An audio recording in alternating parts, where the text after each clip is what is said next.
Hello and welcome to a brand new Unsourced. Well, we're doing the scary movie, the first one and the original. Sorry, the first one and the newest one, the reboot. Well, the 2026 scary movie. The Wayans are back, and they're ever. And let's see, there's something. But let's yeah, we're great. We've done all the Scream films. Now time to do the the kind of black sheep of the Scream films. So let's go on the table. We're joined here by a new guest, Sandlerverse, no context Sandlerverse on Twitter, and we're all glad that you're here. But yeah, let's start with the roundtable, the inaugural question. Sandlerverse, what's your favorite scary movie in that sense? Thank you for having me on here. And I would say my favorite scary movie, depending on my mood, it's either a tie between 1, 3, and superhero movie if we count that. But I'm feeling more 3 today. 3 is fantastic, no doubt. How about you, Tony? What's your favorite scary movie? I think that like when I watched Scary Movie 1, I always had it in my mind. I was like, that was my favorite scary movie. And then I watched it this week and I was like, maybe I'm not in love with this movie anymore. So like I just based on memory, because I haven't returned to the rest of the Scary Movie franchise, but like on memory, I say 3 right now, right? But I'd be very like there's a very high likelihood that I could go back to all of the rest of the Scary Movies and just not like any of them, you know? Like that's how dissuaded I am by today's this week's experiment. Oh my God. Okay, I understand. Doug, what's your favorite scary movie? I mean, my profile pic didn't give it away. Three's my favorite. It's so good. I probably should have made a picture with Simon Rex or anything or something like that. I mean, like that's how I know that one stands up. I haven't watched it in a while, but I'm like, that has the most. All the spoof movies are gonna have like bits that don't work, but I feel like if you do a compilation of like, is that a hit ratio? My favorite parts from each one, it'll be a longer video for 3. Yeah, no, I think. People are now. Thanks to all of you. People are going to call us anti-Wayne shills. My God! Thank you. That all fucking week. How dare it? Everyone said 3 is good. Is clearly like aligned with the Weinsteins. You know. Yeah. I'm such a big David Zucker fan. Is that the one who did 3? David Zucker. Yeah, the one Kevin who does Smith, like kind those right wing. Didn't he do like American Carol or some shit? Yes, like he did. Yes, American Carol. Wow. Yeah, unfortunately conservative, but he did make Airplane and Naked Gun, right? Like that was him, right? Yeah. And Police Squad. Yes. And that's it. When it comes to that whole thing, I didn't even know about that whole kerfluffle, right? And when it comes to just like from an outside production standpoint, like yes, the Wayans deserve it. I think, you know, like if we're talking about it on paper, when it comes to like, you know, in practice, I think that Zucker kind of understands the formula of this stuff. But even in those later scary movies, you can feel him brushing with like modern sensibilities where he's really trying to be offensive in ways that just don't work, right? And we were talking about that ratio thing, right? That amount of jokes that work to don't work. I think that that's actually the only way that you can look at these scary movies, where I don't think that any of them are like incarnate perfect. Like I look at a Naked Gun, I look at an Airplane, and I'm like, that's a full complete experience. With scary movies, I'm like, kind of take what you can get kind of thing. And then when you reflect on them, it's like, which ones did you prefer them for? You know what I mean? Yes, exactly. Which is why, to answer my own question, 2 is clearly the best one. It's like it's a nothing movie, but it's all fucking gags, and all the gags rock. I'm sorry, woke moralist, but David Cross is really funny. When he has that that fucking Days of Thunder like race with the ghost, and he tries to ram it, but the ghost just goes right through it. It's so good. It's so good. But it's phenomenal, and also it's crazy because, and we're getting to it later, it pulls from such things, and one of the things that I think is kind of a weird critique of the new one, and just to talk more about Scary Movie 2 for a second. People are like, "Oh man, all of these movies are really old by the time this came out." But like, I think that's a really stupid thing to say, because Scary Movie 2 includes like includes a scene that parodies another scene, which I thought was also pretty funny at the time, from, let's see here, from a movie from the 70s, The Legend of Hell House, which is one of the two films it uses. It uses The Haunting, and that's the more famous thing, but it also uses The Legend of Hell House as part of its parody references. And there's a scene in that where like a possessed cat just completely beats the shit out of one of the main characters, and then that's a funny scene. That's the scene they use as basis for what Cindy gets in the boxing match with the cat. And so, yeah, no, I think like, as long as you're making good use of them, then it doesn't matter how old the movies are at all. Legend of Hell House is good. I mean, that's a great pull on their part to like go back to something that I feel like that was obscure even at the time it came out. Yeah, no. In fact, I think that Scary Movie 2 has basically buried that film completely because they used so many details from Hell House, but everyone always recognizes it as being like the Haunting parody. So now a lot of those elements from Hell House specifically are now kind of lost within the Haunting. well, also if you like watch the Haunting, right? Like that movie is terrible, right? And like that movie was like a notorious bomb when it came out. And I think that it's really funny to take like a movie like that movie was supposed to be directed by Steven Spielberg at one point. Like imagine that. Yeah, movie too. No, yeah, I wish. But when it came to like the kind of targets for your movies, I think that like if we're going to analyze the Scary Movie as a franchise, I think like Scary Movie 5 was in a really rough spot because like it chose some like bottom of the barrel like they chose like Mama or whatever, like the Jessica Chastain and Rise of the Planet of the Apes. Ugh. Yeah, like that's not even a horror movie at that point, right? It's not even a good movie. Right, but like at least in the context of like Scary Movie 1 and 2, like there are movies that like were timely, that made big splashes even if they weren't in quotation successful.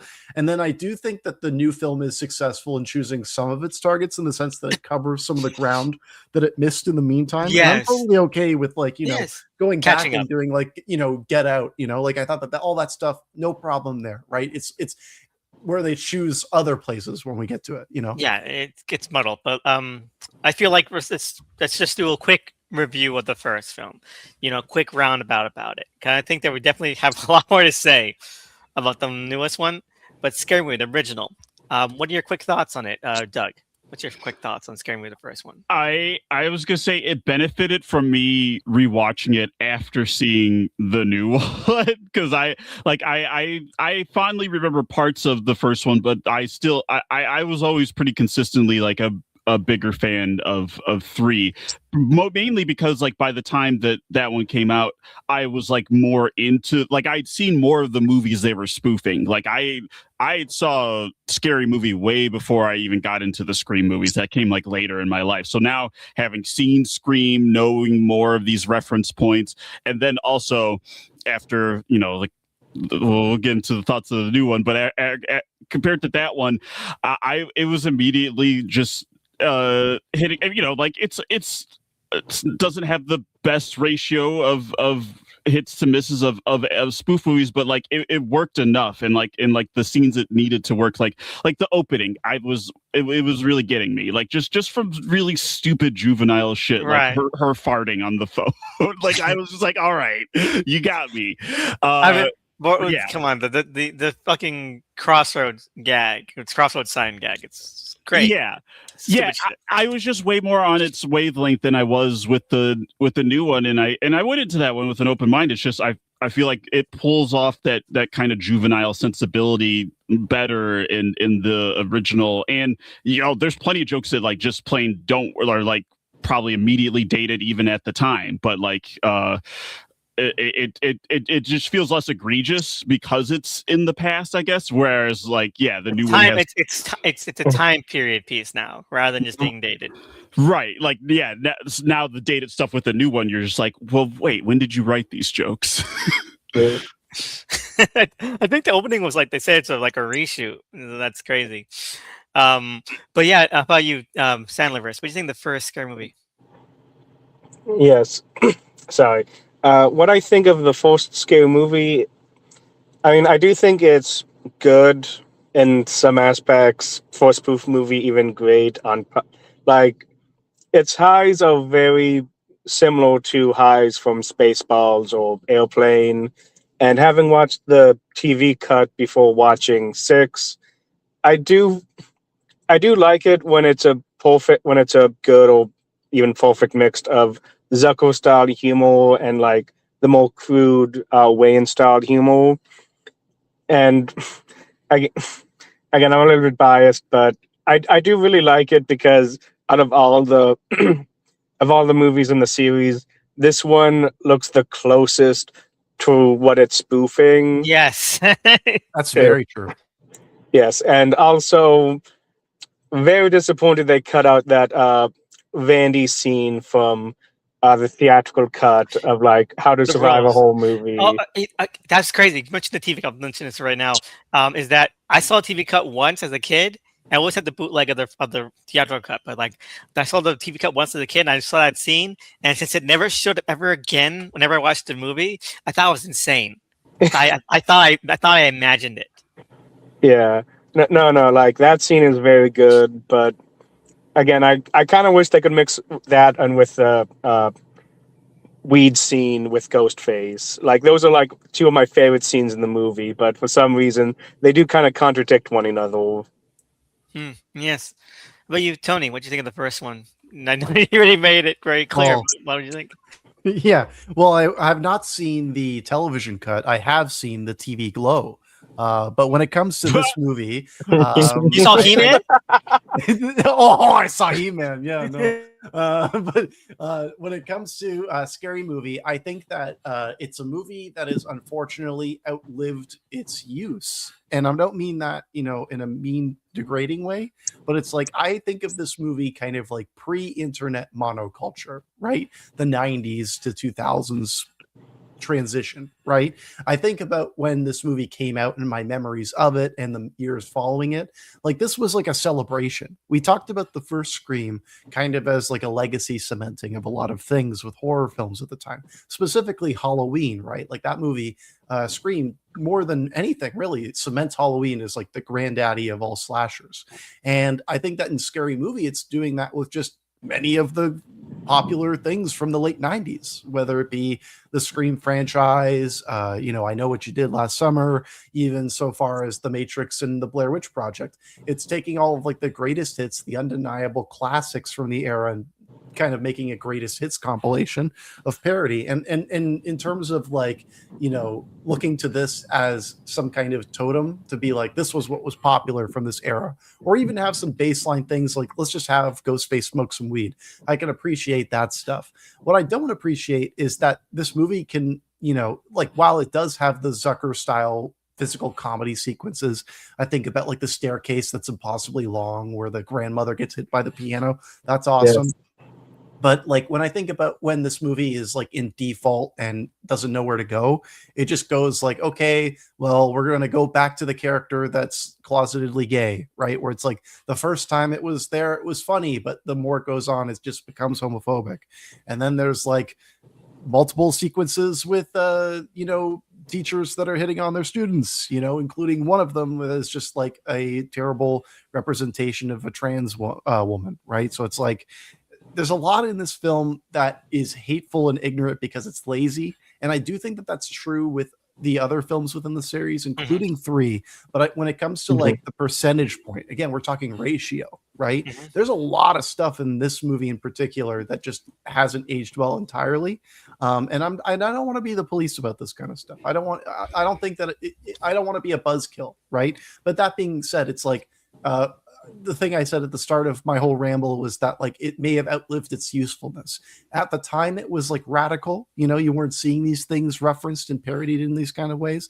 But it's like now, if you open up your phone, somebody is like the guy who did the graphics on Backrooms is taking the models from the movie and like putting them in funny edits, right? Like they're doing that themselves now. Right. I feel like if Scary Movie had come out now, right, if there was never a Scary Movie, it wouldn't have been as quaint. You know what I mean?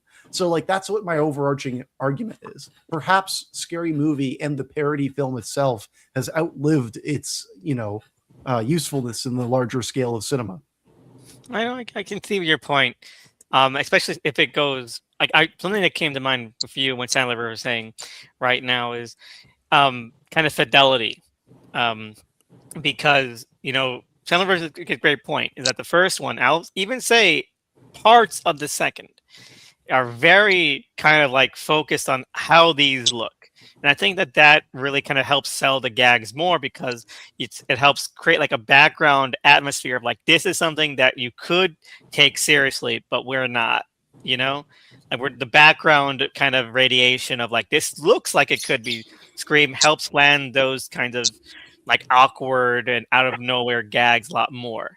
Or like That's just fair. like the haunting, or just like this looks like what lies beneath, you know, etc. I think Yeah. that was the strength of the new Naked Gun is that it did look in sound in parts Yes. like some of the stuff. It was, like it literally had the composer of recent Mission Impossible. So like I feel like they were trying to very hard like make sure like okay, we're going to evoke that while you're watching this. Exactly, and like that's part of the fun there, you know, because it's so recognizable. You get the shorthand a lot better with some of the jokes, and then like you get like by the time you get to like mid 3 to like 4 and definitely 5, it's just a sludge of like we're not doing anything visual here anymore. I think that's a lot of the aspects kind of do bleed over into 6. You know, like there's not really a part like that the visually. It didn't look like it, you know, more than a Paramount Plus, you know, original, you know?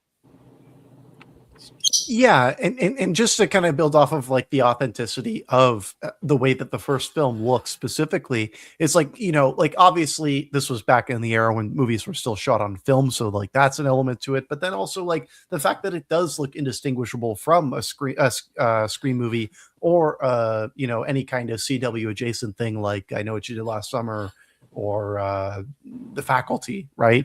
Like this really does capture that moment really well. Again, kind of going back to like, you know, capturing this time period of the late 90s perfectly. This is kind of like, oh, look at all the cool things we just did. You know, look at what we just pulled off and how great these movies were. Isn't it? And now it's like even going further than just the cinematography. I really admire the fact that the set design of the main location of the Scream house, as to say, is so close geometrically, right? Like the fact that like we'll get that whole garage door beat, and the garage kind of looks very similar to the Scream house. Like I like the fact that they do take those steps, even if it does obviously look more like a set. Yes, completely. But yeah, no, I mean, do we want to go into how far do you guys want to get into with the first one? My question. I think we should talk about the weigh-ins. Like that's obviously like the uniting factor between them, right? So maybe we should talk about how the weigh-ins are in the first scary movies. So let's talk about the first one. Let's talk about this. Perfect segue. Because it brings me to my big point is that Keenan's still alive. Okay, Wes Craven was not still alive. Rest in peace. Right. So I mean, so there's a reason why Scream 5 sucks. I think at least that is. I mean, sorry. That's amazing. That's amazing. I saw like I just watched you like get up to the base with your baseball bat, and I knew what you were doing the entire time. So I mean, like I'm not saying that it would have made Scary Movie 6 a great movie, but like I'm not sure that getting the guy who made Haunted House 1 and 2 and 50 Shades of Black movies I've all seen. I've seen all of those. And Scary Movie 6 is better than like 2 or 3 times than any one of those. At best, you know, to do this one again. And maybe you know, he's just enjoying retirement. I don't know. But like more power to him. But like I don't know. It's like they had an excuse, and I don't think Scary Movie has an excuse. That's my opening volley there with the weigh-ins. Right. So just to clarify, like I didn't even look into who directed the new film. So the new film is directed by the guy who did the Haunted House films that Wayans did. And 50 Shades of Black. And Six Top Slits and Naked. Oh, he did Naked too. Naked sucks so much. Oh my god. oh yeah, and Half Baked 2 as well. Don't forget about that. That's important. Naked was so. I didn't even finish Naked. I was like so bored. Like halfway through Groundhog Day, where someone was naked the entire time, shouldn't be boring, but somehow it was. Yeah. Well, like I wanted to talk specifically about the Wayans here because, like, I don't think that the Wayans are terrible performance-wise at all. Right? No. And specifically, I want to say Sean Wayans is amazing in what with the material that he has. Right? Well, he's charismatic as hell. Yeah. Right? I think that Marlon's a little one note, but like you could probably say that about his whole career, right? Like he's a very enthusiastic performer, but he can be a little one note, right? But at the same time, what I don't like some of the things I was saying before about the things that don't age well, right? They're usually tied to the Wayans in like direct dialogue or in like what is present in the film. But then in the third act, I find that the Wayans are really crushing it. Like I'm loving every scene where Ghostface is just like smoking weed or going "What's up" with Marlon, you know, or then like Sean in the end when he goes, "But wait, there's more," kind of like There's that, more. right? Like yeah, like it's so good, right? Like they are dialed in as performers, but I'm just not sure if if the material that they give themselves is 100% perfect every time. You know what I mean? Oh, no, 100%. I agree. I feel like the reason why they work better in that second half is because a lot more chaotic. There's like we're stripping all the band-aids off, and they are, they're a lot more expressive. They, sketch comedy and the insane kind of plots that the sitcom would get into. Like that's their brand of humor. They're like, we're not even going to hew toward like these like Scream is like a very ordered film, and now it's just being destructive at this point. Everything is off the table. I think that's really where they work, and also really shocking why the sixth one plays against those strikes. I get that they're back and they're behind the camera doing stuff, but like Sean is like in like 3 minutes of this movie before then. The new one, yeah. Yeah, well, the new one we'll get to when we get to with Sean specifically, but like Sean clearly shows up, but then it's just like, what are we gonna do? Well, we're gonna do the same exact thing that we did last time, and it's like at that point it stops. Like it's kind of a commentary on legacy sequels, but really it kind of feels more lazy, right? Mm-hmm. But they just have no other idea for a joke for that character. Yeah, like the first time he says like, "I'm not gay no more," like laughing, like. Hilarious. I'm like, that's good. But then they're just like, now we're gonna drill this into the ground for 3 more minutes, and I'm like, I did like the preacher's reactions. He's got a lot of miles on him. He's got a lot of miles on him. Like that's so good.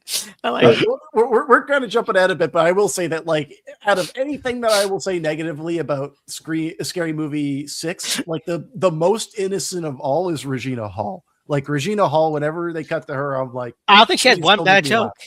No, exactly. No. Yeah. If anything, the biggest crime is there's not enough of her, and I mean, we'll talk about that. I don't know who to should I blame Scream 4 or 5? Like their structure, like because obviously like they're not important parts of those films, and that's what this is kind of taking off from, like structurally. But also, who cares? Put them in every fucking scene. Well, I think the answer is unfortunately a little simpler than that, and it's the fact that the Wayans got control of the franchise back, and Marlon is the center of it. And we'll get to it when we get to it, right? But like that's going to be a lot of what I take issue with, right? But what I will say about actually before we move on, we didn't even talk about Anna Faris, right? Anna Faris, this was her first movie, right?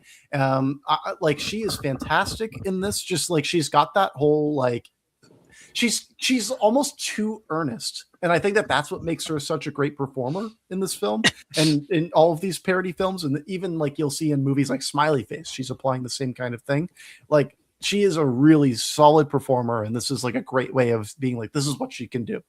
Like bringing like airplane comparisons again, she is like doing the most Julie Haggerty shit in the first movie. They're so earnest and sweet, and that's like. I'm sorry for cutting off, but like I do think she's a bit more Julie Haggerty in the Zucker movies, like 3 and 4. Like she like. I don't want to critique her acting in those movies, but there are some scenes in 3 and 4 where it's just staring, just not knowing what to do. And that's when she reminds me the most of Julie Haggerty. Right. But yeah, no, you're right. I mean, I think that the Wayans are making up for lost time, not only with the jokes, but like, I think especially Marlon, like he's basically tried to keep the parody float going himself. And so I think there is some sort of degree of I know how to do this. than and more than anyone else. And I think that he puts too much on his shoulders, just himself, that he really doesn't need to. And it's like, please just step back. You're too many cooks yourself in this kitchen. You know, wearing too many hats. And that's a shame because I do like Shorty. I think Shorty is funny in the first film and the second film. I think Shorty is really fun. But like it's like in every other scene, and it's the same joke. Like you know what? I'm gonna admit it. I like the gay jokes. I like Sean's gay. All scenes are funny. I can't think of one gay joke that wasn't funny. Confirmed. Elvis is pro homophobia. Is it homophobia? He lives in all the movies. Okay. All right. Is it? I'm an ally on your side, Elvis, just because Sean sells the fuck out of him. He does. Like, he really does. He has such presence, like regardless. Take it, of Brandon. Take it. how homophobic it is. Like it's like whatever. This is working. It's funny. Yeah. Even that first joke where it's like, does his shirt make me look gay? Right? And then he ties it, and he's like, how about now? You know, like that's really funny. Or just his timing on this, like, we can't call the cops. You know what they do to guys like us in prison? Like, you're right. Maybe we should call the cops. I got his wallet. I've got his drawers. Anyway, go ahead. No. Yeah, I just want to say for Sean and Shorty, I think my favorite aspect of those characters would be that they kind of have the payoffs to the running joke, like it's sort of a character arc. Like, just Ray going, I'm not gay. Like, that is just hilarious with the build-up throughout most of the movie, and just Shorty, like, being the annoying stoner guy that would have died, like, in the second act, but no, he's just the best friends with the killer. I think that's pretty good writing on how to, like, elevate a running joke.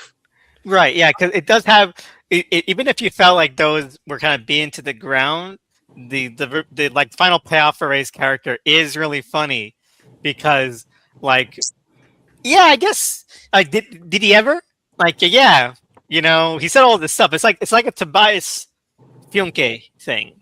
We're like yeah, parallel, we're like, you know, yeah, Tobias is like all these gay jokes, but I think that a lot of those ones, like Arrested Development had this weird thing where like it's gonna turn out, and they never pulled the trigger on this, where a lot of the things he says that are gay are really just indicators that he's mixed race. I mean, the pieces are there, yeah, that he's like part black, right? Yes. Yeah, they just never like fully fall throughout. But there are like elements of those jokes when they're talking about like Lindsay's type when she's like into Carl Weathers and stuff. Like something like my own type. Like, oh, he's talking about guys. No, he's talking about black guys. He sees himself as black because Tobias is black. I guess I'm not like a Southern resurrectionist. Okay, he's clearly he's a black character. Okay. Hey, Jim Crow does not have any place here. Okay, everyone's full. Yeah, I'm for that as well. Unsourced Small Radio is anti-Jim Crow. Okay, Tobias is black. That's the natural conclusion of that mindset. If you're anti-racist, you believe Tobias is black. David Cross, though, no. Inclusivity. You can't say you're progressive, if you don't say that minimum. You're colorist, then, okay? Just because he's a little bit, more pale doesn't mean he's not. I subscribe to Rachel Dolna's only. What are we doing? We're gonna have topic here, okay? Sean. Honestly, I'm shocked that the Wayans didn't make a Rachel Dolezal joke in the movie. Like, I feel like that's like exactly up their alley. I don't know. It was probably one of those other two. But okay, I think the only I don't know. We were probably about Shorty and Ray. Oh yeah.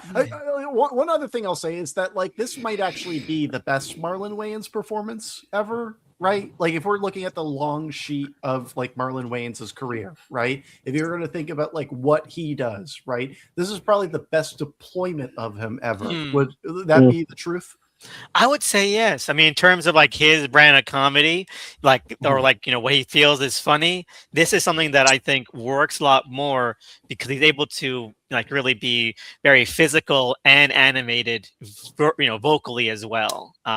Whether or not that's funny to you and to anyone, it really does vary scene to scene. But I think that he's really giving it his all, which I can't fault him for. Kind of going back to what I was saying before about like pre-internet, right? Like the scenes of him getting high and like doing recreations of famous commercials, like to me, like and doing that through the stoner lens, like I feel as though that's like him almost like extending a hand in the sense of like, oh, you like this is something that like the person who's watching this movie is probably doing, right? And I think that Marlon does a great job in terms of being like an audience surrogate almost in the first movie in that sense, right? So like I think that that's what he's so successful in doing in this film. I think that in Scary Movie 6 he's doing that again, but it's actually a lot sadder. We'll get there. I think that like because there's a level of like authentic joy and of being like we can just do whatever we want in this first one. I think that there's a lot of expression in Marlon's performance in this that I really enjoy. His material's not always the greatest, that's where I'm kind of brushing, but at the same time I really like the enthusiasm he has, and I wish that more movies were able to use him like this, like The Lady Killers even. You brought your bitch to the Waffle House? You brought your bitch to the Waffle House. No, I fully agree. Because I was watching the Heat the other week, and Marlon Wayans is like so miscast in that movie, or at least misused. Because he's just there to be like, oh, I'm just a straight-laced guy who has a, you're like, that's it. That's his entire role. Like, why would you cast Marlon Wayans in this to be that? And to do he's that, like, I got to do a serious one now. Like he's got his spreadsheet, right? Balance it out. Like, oh, exactly. Like, I'm a nerd. I'm a nerdy guy. And that's it. Like, what a waste of a character. And so, yeah, no, I totally agree. And just, I think in general, with the first film, is that it keeps me at a clip. And I think that one of the best things it does is that it really does effortlessly merge. And this is, I think, kudos to, the late great, recently deceased Kevin Williamson. That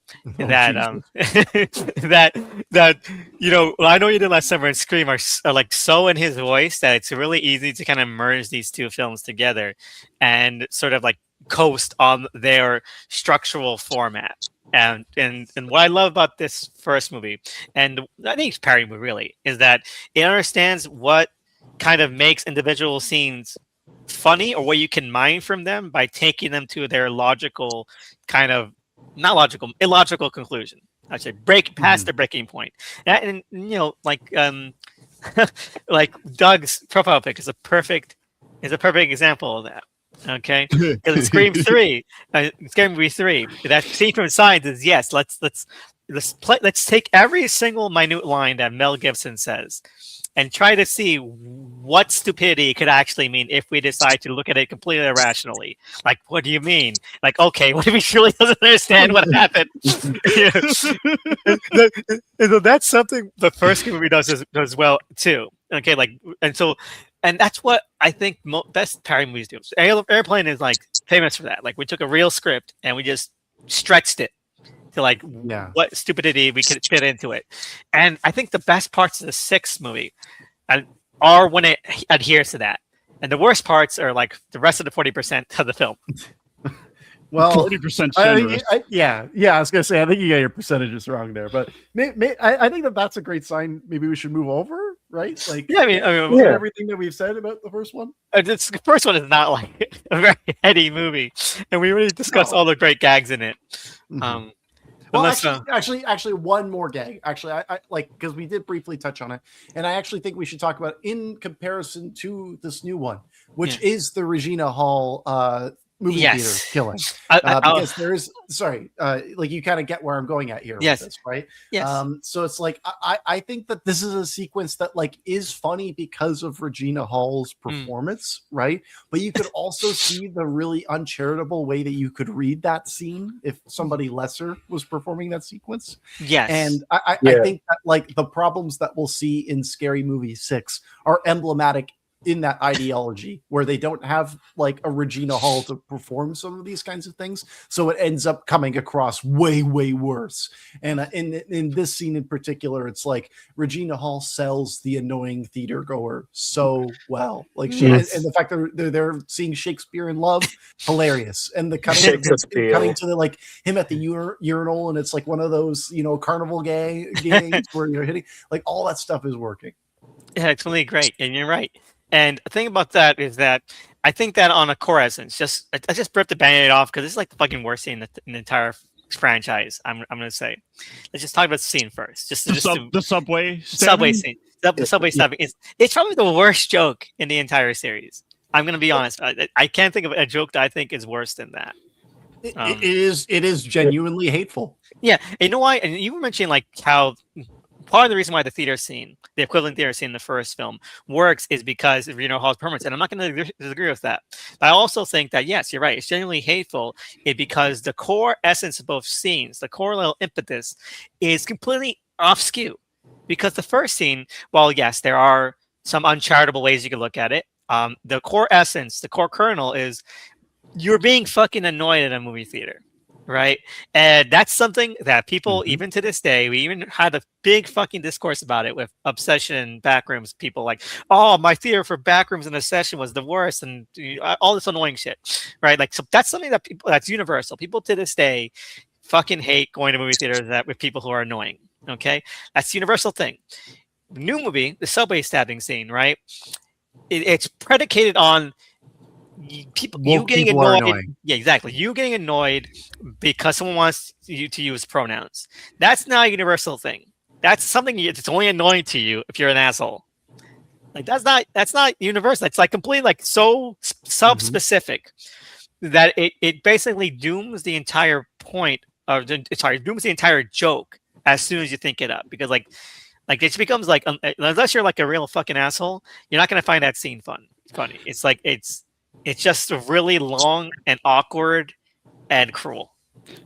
They try to frame it as like a generational divide, but it's like that's not even like an old head thing, because it's like that's just a stupid person thing where you're just like, how am I supposed to keep track? This is so complicated. Like that's what the first lady says, right? Like when she's like, I'm 40, how am I supposed to keep track? I'm like, okay, the pronouns that you already used in other like parts of your speech, you can't remember that. Like, how is that difficult to remember? Right, and like it's not like that they just get annoyed; it's that they get annoyed enough to stab her while she's already been, while she's already dying. It's like that's the first scene is wish fulfillment. Okay. Yeah. The second scene is too, unfortunately. Yeah, exactly. The second scene is also wish fulfillment, but like but it's not a universal thing. It's like so specific to just a specific type of person who like, why are you catering? I know like, every line will be crossed, but like that's like, again, and the thing is, the movie itself knows the line of joke to make, because there's a second sequence in 6, which I think is actually really funny. When what's his face? Then the other Meeks twin, okay? When he dies, and like Ghostface is like I'm going to gonna hang him or something. Like, what the fuck, dude? It goes from the whip to the noose to then the gun. Yeah, exactly. Yeah, it's funny. It's playing with like the expectations of that sort of viewpoint a little bit. And like, so they understand, like, they're not gonna like go full force into it, even though like Ghostface does get annoyed, but like it's a joke on like that kind of level. Like it's working on like 1.5 levels. I won't say it's working on 2 levels, but like it has some cognizance of the way these things kind of go by. But then so they know where to like kind of go up to the edge of. That it just is not apparent in the subway scene. It's like, okay, they got annoyed and she's annoying, stab her. Like that's the only kind of viewpoint there. It's ridiculous, and it's like really gross and disgusting. I felt unnerved. The only thing I'll add to this is that like the first sequence is, the joke is like how stupid and silly is it to kill somebody because of being like a public nuisance, but the underlying current is that they were being a public nuisance. right? That this action of them speaking in a movie theater, all of us can agree they're being annoying, right? And they're taking that same framing and they're applying it to somebody who's wanting to be respected by their gender pronouns, right? And what makes me so confused about this, and it kind of actually stems back to that whole like inconsistency about the Oscar joke that we were talking about before we started recording, but it's like the internal logic within this film, they're making fun of conservatism within lots of this movie. You know, they're making fun of reactionary ideologies a lot within this film. And then there will be certain jokes that will be reactionary. There will be certain jokes that are conservative. And what ends up happening is this film is trying to be radical centrism, which is the most dangerous form of any political ideology, in my opinion, in the sense that it opens the door to say that both sides are equal. And what ends up happening is it actually cedes more ground to one side than the other. And we see that in practice in this film. Exactly. I blame David Ellison. Well, honestly, actually, that's a great way to start with this conversation too, because like I made a list on Letterboxd that got a lot of popularity and notoriety about Obama cinema, right? And honestly, this movie is a great embodiment of Trump cinema. 100%. Like who cares? Like who cares? It's just a joke. Who cares? Empty commercialism, empty nostalgia. Like Rush Hour 4 is obviously going to be another Trump film, right? But it's like this kind of IP, just blatant extraction, right? Like no care or consideration for any kind of enjoyment. Like the only reason you would enjoy this film is if you are specifically invested in the Wayans taking over the Scary Movie franchise again, and that's it. And and the fact that they're trying to court a very like the whole Trump cinema of it all is that you want that audience to like have some kind of protest ticket purchase of like, we showed the woke mob, we made Scary Movie #1, or it made, look how much money it made, so woke is dead. Mm-hmm. There's been a lot of people who've been like coming out to defend this film prior to its release, being like, well, like Marlon Wayans, he's got is it a trans son? Am I correct? Yeah, exactly. Marlon is trans son. Yes, correct. Yes. Yeah. So he, like a lot of people have been offering a lot of goodwill up front, which I think is warranted. Honestly, you'd expect better, but then when you actually watch this film, you can actually feel that like there's a side where it's like they want to humanize that perspective and then they have to go back again. And and that feels more nefarious than just going the other way. You know what I mean? Like to be in the middle of that and to try to cater to both sides feels gross to me in a profound way. Especially when you have skin in the game, like your literal son. Yeah. It's like, why do you want to appease the side that wants him dead? Yeah, exactly. Like, so I'm wondering, like, just like it's hateful. It's a hateful scene, but like what level did they? Was it just like tunnel vision, or was that like was it just really just point blank intentional? Like, did it just not? Was it funnier on paper? You know what I mean? This might be the most mean. Sorry, you go ahead, Sandlerverse. Go ahead. Oh no! I was just gonna answer the question. Well, I do believe it does sound a lot funny on paper. Like I rewatched this movie last night, and there are some gags that do sound funny on paper, but with the movie's execution, the editing, like there was some gravestone gags with the whipping scene that are just a very blink if you miss it type of joke. And I feel like in the script, it would be funnier. And also, while talking about the transgender representation, I am very disappointed they didn't have a scene with Brenda's kid and Greg's kid having a conversation, or like being a duo that mirrors Anna and Regina Hall. Yeah, I guess Why so. not, right? Yeah, I agree with that, but yeah, no, it's really disappointing, and I think that I gave the movie like a 2 or a 2.5. I think without that scene, I could have been persuaded to bring it a little bit up. Yeah, I've said it 3. I think that scene brought me down to a 1.5. I was at like a 2. I was feeling good about. I was being generous too. I was like, it's not really hidden, but I'm not mad. And then like that scene, and like I'm like, now I'm mad. Yeah, I feel like I need to take a shower after that scene. Like, because the other jokes that don't work is just it's just dead air. You know, like exactly.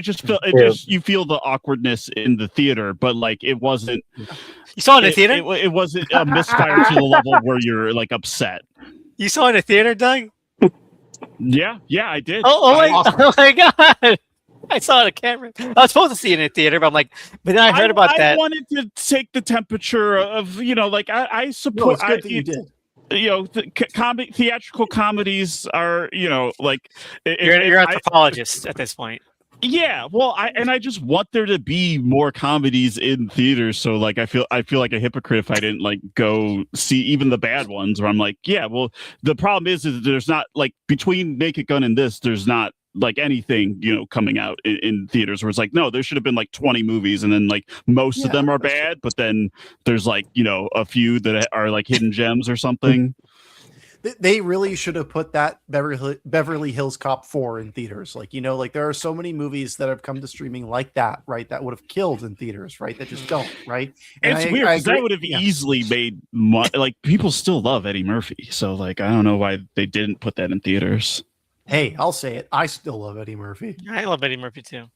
Yeah. I even watched that shitty, Guess Who's Coming to Dinner remake. Oh yeah, no. The Guest. No, it was the one with Jonah Hill, right? I know the one you're talking about. I'm just trying to remember the name. The Guest invite. And, it was called like You and Me or some shit like that, some sort of ridiculous shit. But he was funny. Oh no, in that. Jonah Hill came to my house. I think that's what it was called. I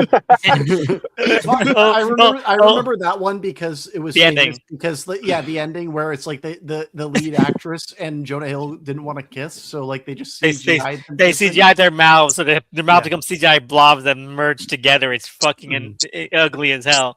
But also so funny. And but also doesn't that go against the whole message of the film, which was a whole about like a nerdy white guy like dating a black woman, right? You people, it was called no, you people. That's even worse. You know what? That's too funny a title for how boring that movie is. The way it should have made that movie. In fact, that movie should have been that should have been the title of the second remake of the first remake of Guess Who Coming to Dinner. Like the Ashton Kutcher, Bernie Mac one should have been called the Bernie Mac one. Yeah, that's right. Isn't it Bernie Mac and Ashton Kutcher? Mm-hmm. Yeah. Oh my god. Oh, David Duchovny is in this one. Yes. So there's Dreyfus. Wow. Okay.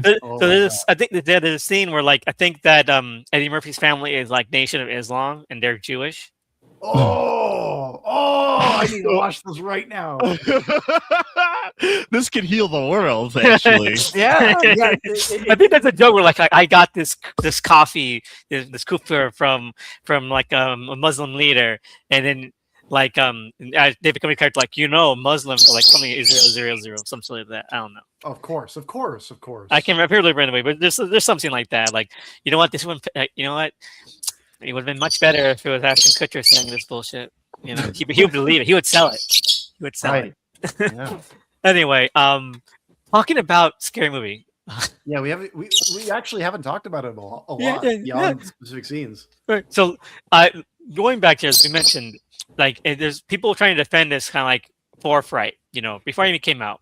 And the thing about this is that the movie is just really tame.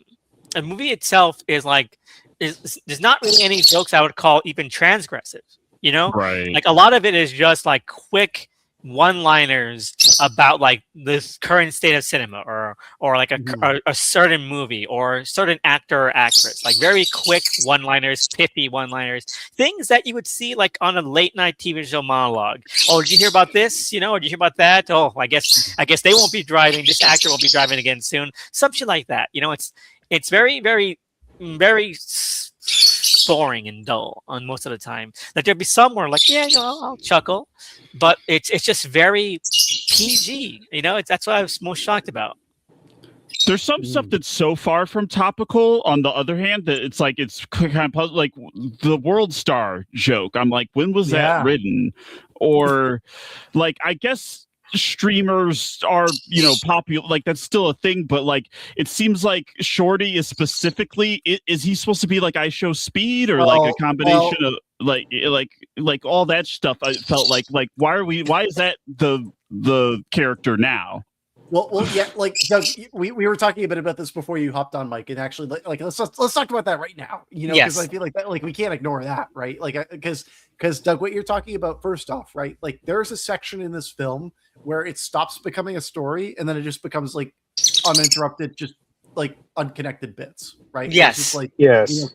between things to things, and like even in the worst scary movies, even in Scary Movie 5, it never reached that level. It never got to the point where like it wasn't just like somehow connected to the story. But speaking specifically to this Kai Cenat streaming scenario, right? Because like you brought up IShowSpeed. Like I wish he was like IShowSpeed. If he was like IShowSpeed, he'd be doing backflips, But with Kai Cenat, one of the funny things is that like Kai Cenat has just quit streaming 6 months ago. He hasn't quit. He hasn't streamed in 6 months.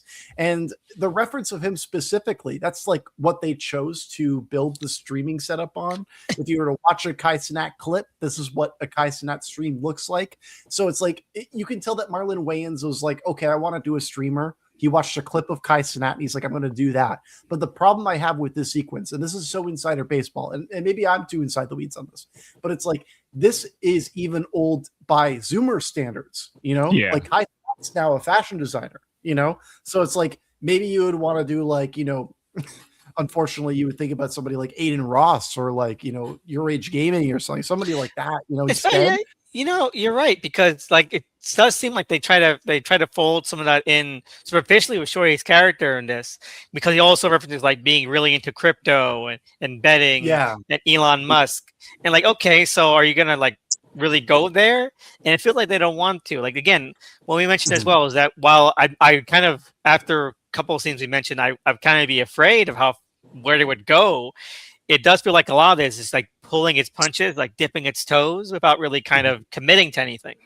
Well, actually, you're hitting the nail on the head, Elvis. And this might go down a completely other rabbit hole, but like one of the people that Kai Cenat teams up with most is Kevin Hart, right? And then also the same thing that you were talking about before was like this whole idea of like streamers being involved with like gambling or something, because like someone I just referenced before, Aiden Ross. Someone else I've just referenced before, Your Age Gaming. And like a lot of the biggest names in streaming right now are obsessed with like gambling, right? And if they wanted to have some kind of commentary on the streaming universe, right? Like a very easy thing they could do is talk about like advertising gambling to kids. But instead what this movie decides to parody is like, we're going to have Ghostface sit in a chair and he's going to have to guess who hit him with a pool noodle. Yeah, I was baffled, and like you said, it's a stretch where it stops trying to connect bits at all. Like it just it felt looser than like sketch like, because at least like sketch shows will sometimes have like some kind of A theme or way they transition between bits. But this was in the stretch was just like someone will look at the TV and then they do a fake Michael trailer and it's the fucking Kenan Thompson. Yeah, you know what? This is fucking head. This is actually a good transition to our regular segment of let's just go through the fucking movie. All right. Yeah, you know what? You're right. 50 minutes into the episode, we're doing a full plot summary breakdown. You know this. This is a good Unsourced Wall Radio episode. You know what? Because you're right. So let's track and see when this movie loses its plot thread. Okay. So first off, we have, and I think this is a really great idea. Okay, we have a parody of the first opening scene of Scream 6. Okay, Tiana Taylor, right? Am I saying? Yeah. No. Tiana Taylor is Samara Weaving in this. She got the yellow dress on, and I think this was like a reshoot. I think she was originally going to be in this, but Carmen Electra is in this, and I need to sub to her OnlyFans right after we stop recording. She still got it, okay? She still got it. Anyway, so I think that this scene is emblematic of a lot of the parts of the movie that don't work, because one, I think it really does make some funny little gags about that scene in particular from Scream 6, because it's like this, this woman who is really sort of being railroaded down like this alley, and she's like, well, get a gun, or well, I'm not doing that, or you're a real freak, that kind of stuff. That Samara Weaving's character in Scream 6 really sort of just doesn't take consideration. You're in New York. What the fuck are you doing? Get Yeah. home. Well, and she's like a horror professor. That's the most egregious part about that opening, where you're like, wait, the whole idea of this character, she's an expert on horror movies, and she's not like picking up on Any of this language. And this Yeah. vibe. And I'll even go a step further, where it's like they're doing the whole like this is the character, so this is the actor playing themselves thing, right? So like there are many lines where she's like, "Bitch, I'm Tiana Taylor," right? And it's like Right. whenever they do that and then say something, it's like you can feel the writer just like slamming on the keyboard, just being like, "Who insert title of cameo that we got?" And then the Yes. line, It right? feels so And, like, impersonal. Well, but she'll then say there- lines that that are Yeah. from or referencing one battle after another when she's like, Right. "This pussy Actually, don't yeah. pop." Yeah. Yeah, so actually on that note specifically, so like I like that she did that a couple times, but what I didn't like was that like I actually know who Tiana Taylor was before One Battle After Another, and I would have liked it if like she was similar to Carmen Electra in that sense, where it was like maybe you talk about her R&B career, maybe you talk about like any like make her like a celebrity in that same sense. Instead, it's like her character is directly tied to One Battle After Another's version of Tiana Taylor. That I was a little disappointed by. Because it's so like because it's the only thing people Nash general people Yeah. will know. And yeah, you're right. Because there's Did you ever watch the fucking music video of her doing Kanye West's Fade? She turns into a fucking like half human, half lion, and she's hot in it somehow. That's a must-watch material. And like you could reference that easily in a scary movie. That's like in-world universe things that you would want to put in there. But instead it's just like, oh well, everybody watched One Battle After Another. So that's the And they only already have thing we're gonna Kanye reference. jokes in here, so it's like, Exactly. why not? Exactly. And yeah, no, you're right. It's lazy, and I feel like the scene would work better without those, because the scene itself does feel like it drags along.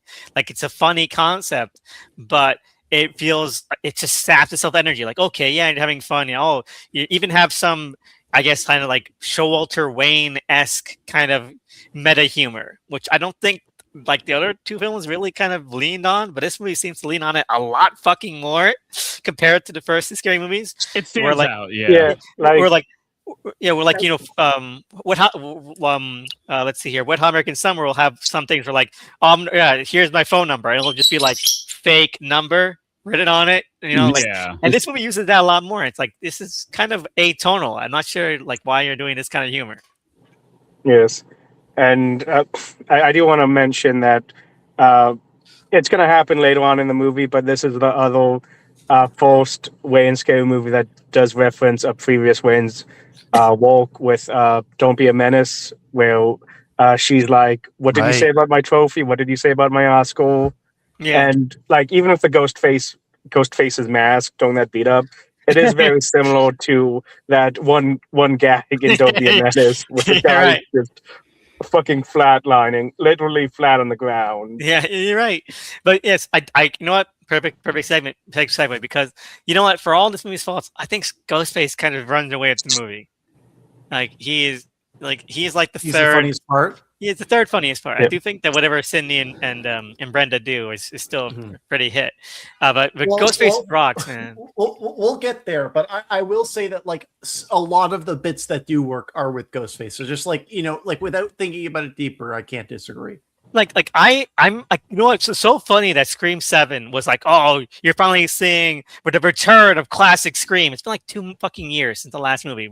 What the fuck are you doing? But it's literally been like 20 years or like 25 years, right? Or some shit like that since since we saw Ghostface, this parody Ghostface. Like, yeah. This Event. feels more accurate to Ghostface as we knew him in the Scream franchise than Scream 7 was. Like I don't think that's a hyperbole. I think that this actually understands what people were liking about those ones, right?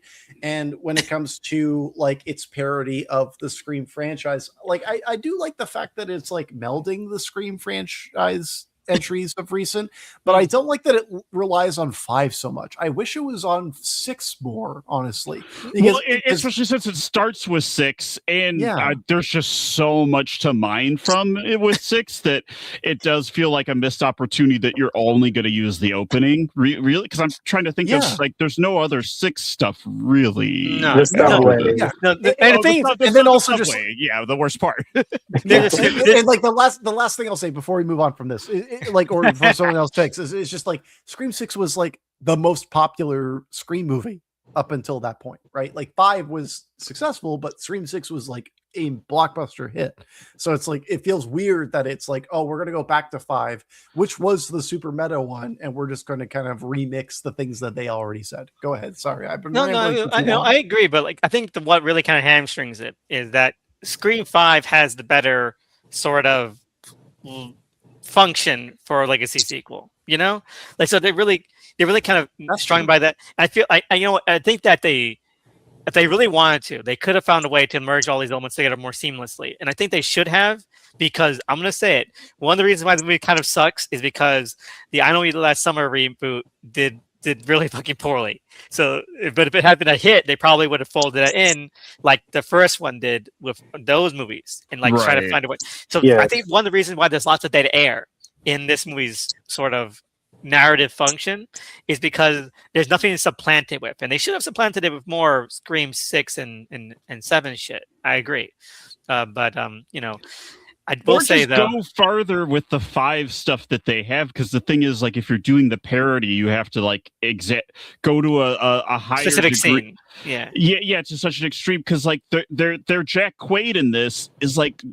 Jack Quaid was already really funny in Scream 5. So like to the degree that you have to like push it to go to that is like, yes, they have the bits where he's obviously like the killer, or like when he's wearing the gloves and stuff. I'm like, no, keep going. Like that's what Scary Movie does, is like you keep pushing the bit. Doug, exactly. You're absolutely right. You're absolutely, because like they will do the thing where it's like, oh no, well, I don't want them to know that I'm the killer, you know, and like those things are not very funny, but like whenever it's like he's caught in the moment and he's doing something that makes him suspicious, that stuff is very funny. God, I love this fast. They should sell this one. That is funny. That is funny. They should sell this one, man. They should sell this one's fucking great. I know. I would do a physical humor bit with the mask later that also work. Like I feel like all that stuff. That's like what we're saying. Like Ghostface pretty much works in this movie. I mean, minus that streaming scene, but like otherwise. What do you mean minus that streaming scene? There's another one that I will take. I he's not the fault of that streaming scene. You know, got mad apples. I like that. Okay, yeah, I am laughing just you saying that. I do like it when he like enters that sequence and he does the Kai Cenat stream thing where he just starts dancing. Exactly, so stupid. Like that does feel representative of like what current like Zoomers find entertaining. Like that is what a stream in a Kai Cenat stream would like. That's what would happen, right? Like that's what makes that scene work in my eyes in some ways, right? And it's the fact that some of these scenes don't feel like that make it not work. Actually, let's can we like? Sorry, Elvis, you go ahead with the plot. I don't want to have a head part. So we mentioned, as we mentioned already, they don't really use a lot of Scream 6 stuff, and it's more exemplary of that in that the Scream 6 stuff fucking folds into a parody of the Scream 4 opening. It's a fake movie. It turns into Scream 4, which was strange. I was like, Elvis vindicated. And that's the only thing in Scream 4 they take is that also one case again. Even this fucking stupid version of it is much better than Stab. Okay, they have their own version of Stab, and I like it more than Stab at this point. The horror movie, great concept. I love it. Yeah, like on the subject of horror movie, I do wish they kind of went more and show more of it. Not show more of it, but like throughout the movie, they like horror movie, scary movie, and Scream are like kind of interchangeable with one another. Like, and I just wish they like better explain that within the movie. Like, is horror movie supposed to be the serious version of scary movie, aka Scream, or is it just like scary movie? Yeah, they don't really explain it. And maybe that's what I like about it, because I think with Stab in the Scream movies, it's overtaken the franchise to death. And so I do like that we don't really get, like, whenever they reference horror movie, it's funny to me because I think that it's like a nice little aside, and it's not like too important. But I just like that it exists. It's so stupid, like horror movie. Or they could have just leaned into how nonsensical it is, because like that's the thing that's annoying about Stab is like it makes no sense in terms of like it's just recreating these real life murders, and it's not like wait, how is this that kind of franchise. Like how would this not be like eternally tied up in like court? And how are these movies released? maybe that's the explanation for why the Oscar joke doesn't work later. Tony, did you ever think about that? Yeah. Oh no, that's new new perspective. All I was gonna say about this sequence is actually more tied in with the Tuesday character. I really don't like the fact that they're just like, oh, she's got the braids, that's Tuesday, right? Where it's just like Jenna Ortega herself is so popular, where it's like you only think of her as the actor. I'm like, I see what you're doing, but also like this will date the joke even more than like date this movie even more than like, you know, Scary Movie having Matrix jokes, you know, like this is like you really have to be in the weeds to get this one. Like, especially like if Jenna Ortega does stop being famous like 2 years from now, you know? Yeah. Or And it's either direction. She becomes less famous, or she's only going to get more famous and exponentially outgrow Wednesday. Like, because, yes, a lot of people know her from Wednesday now, but it's only a matter of time till she starts being in actual good movies. You know, like one of these days, man. I'm rolling the dice as we're talking. You know, like I'm betting on black. You know, I'm doing one of those little. I'm doing like one of those little prayer incest things. Like, yeah, exactly. Yeah. But anyway, this does lead to my favorite and one of my favorite bits, because again, we mentioned Ghostface Rock, so I do like that he's like, I didn't think you'd open the door. Like, yeah, that's funny. That is funny. Like, anyway, so doing Jenna Ortega jokes, why is there nothing Beetlejuice related? Because she's in another horror thing, you know, like she's in multiple horror things. She's also an X. Why there should have been a Pearl parody. This movie openly makes fun of Jenna Ortega and Melissa Barrera in like very uncomplicated, stupid ways. And it could have been worse though too. Have you seen that fucking the pre-screening details?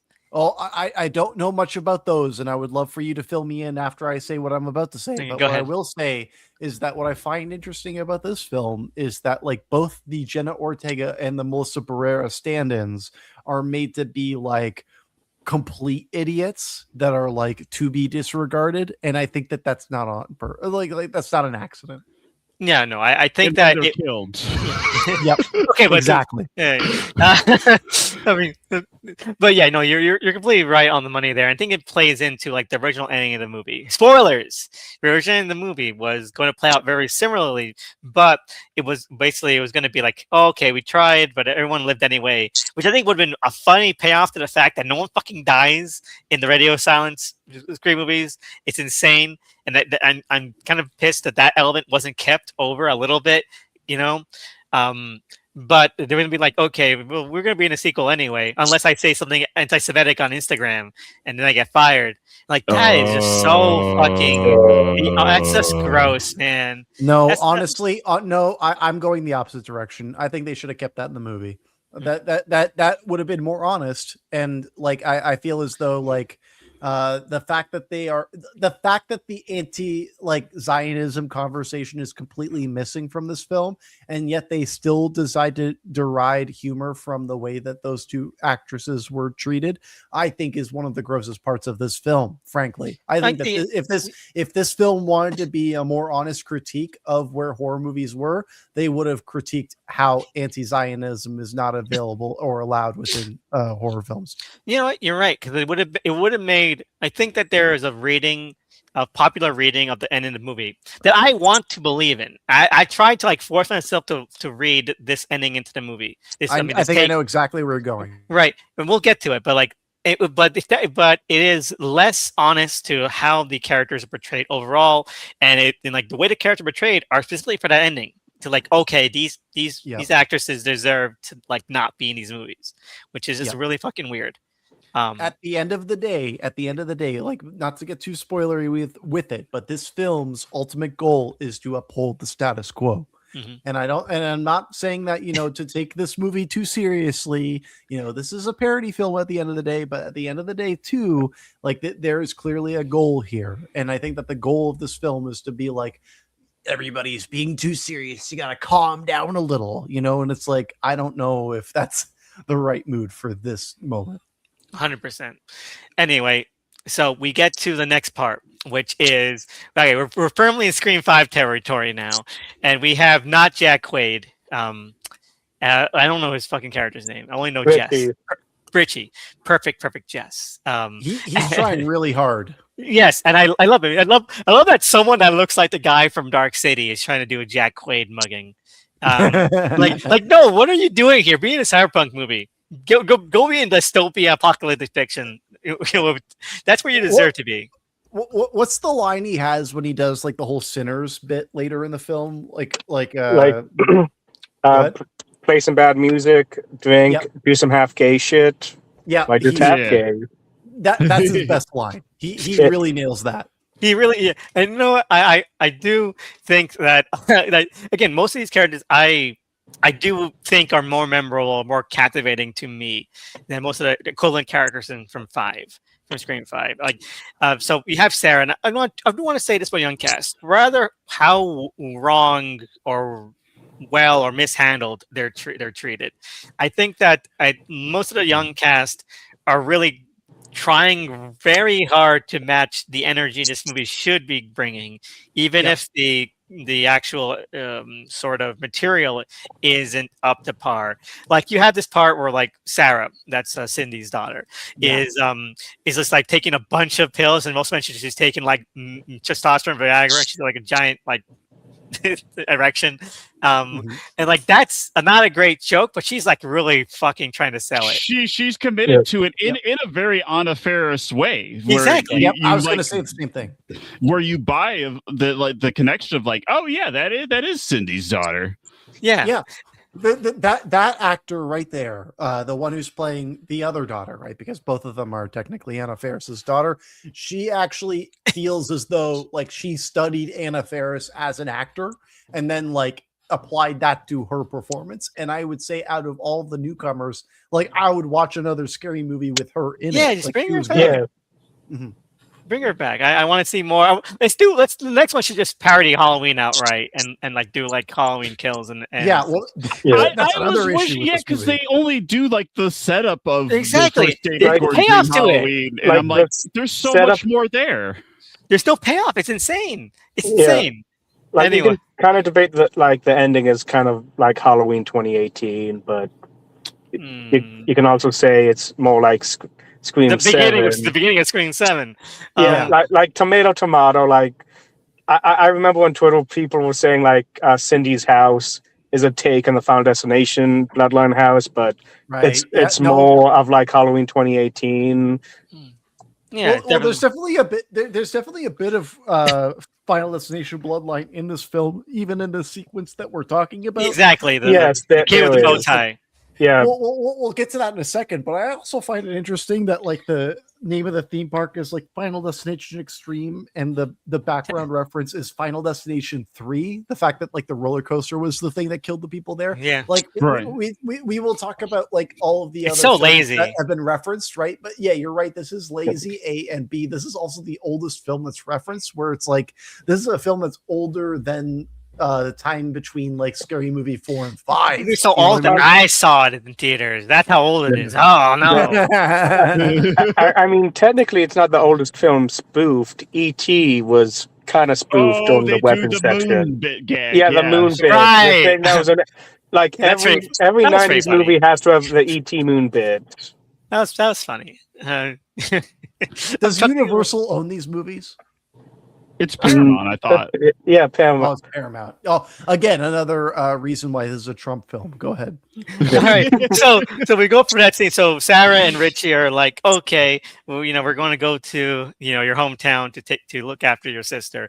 And we meet them, Brenda and the Meeks twins, who I don't remember their names. I know Day. I don't know the guy's name. Brad, I think. Who fucking cares? Not the son of Cuba Gooding Jr.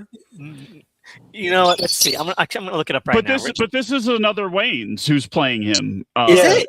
Oh my God! Yeah, it's another Wayans. That's another Wayans. Sean's kid. Yeah, Sean's a kid. Yeah, I thought he was like a confirmed bachelor.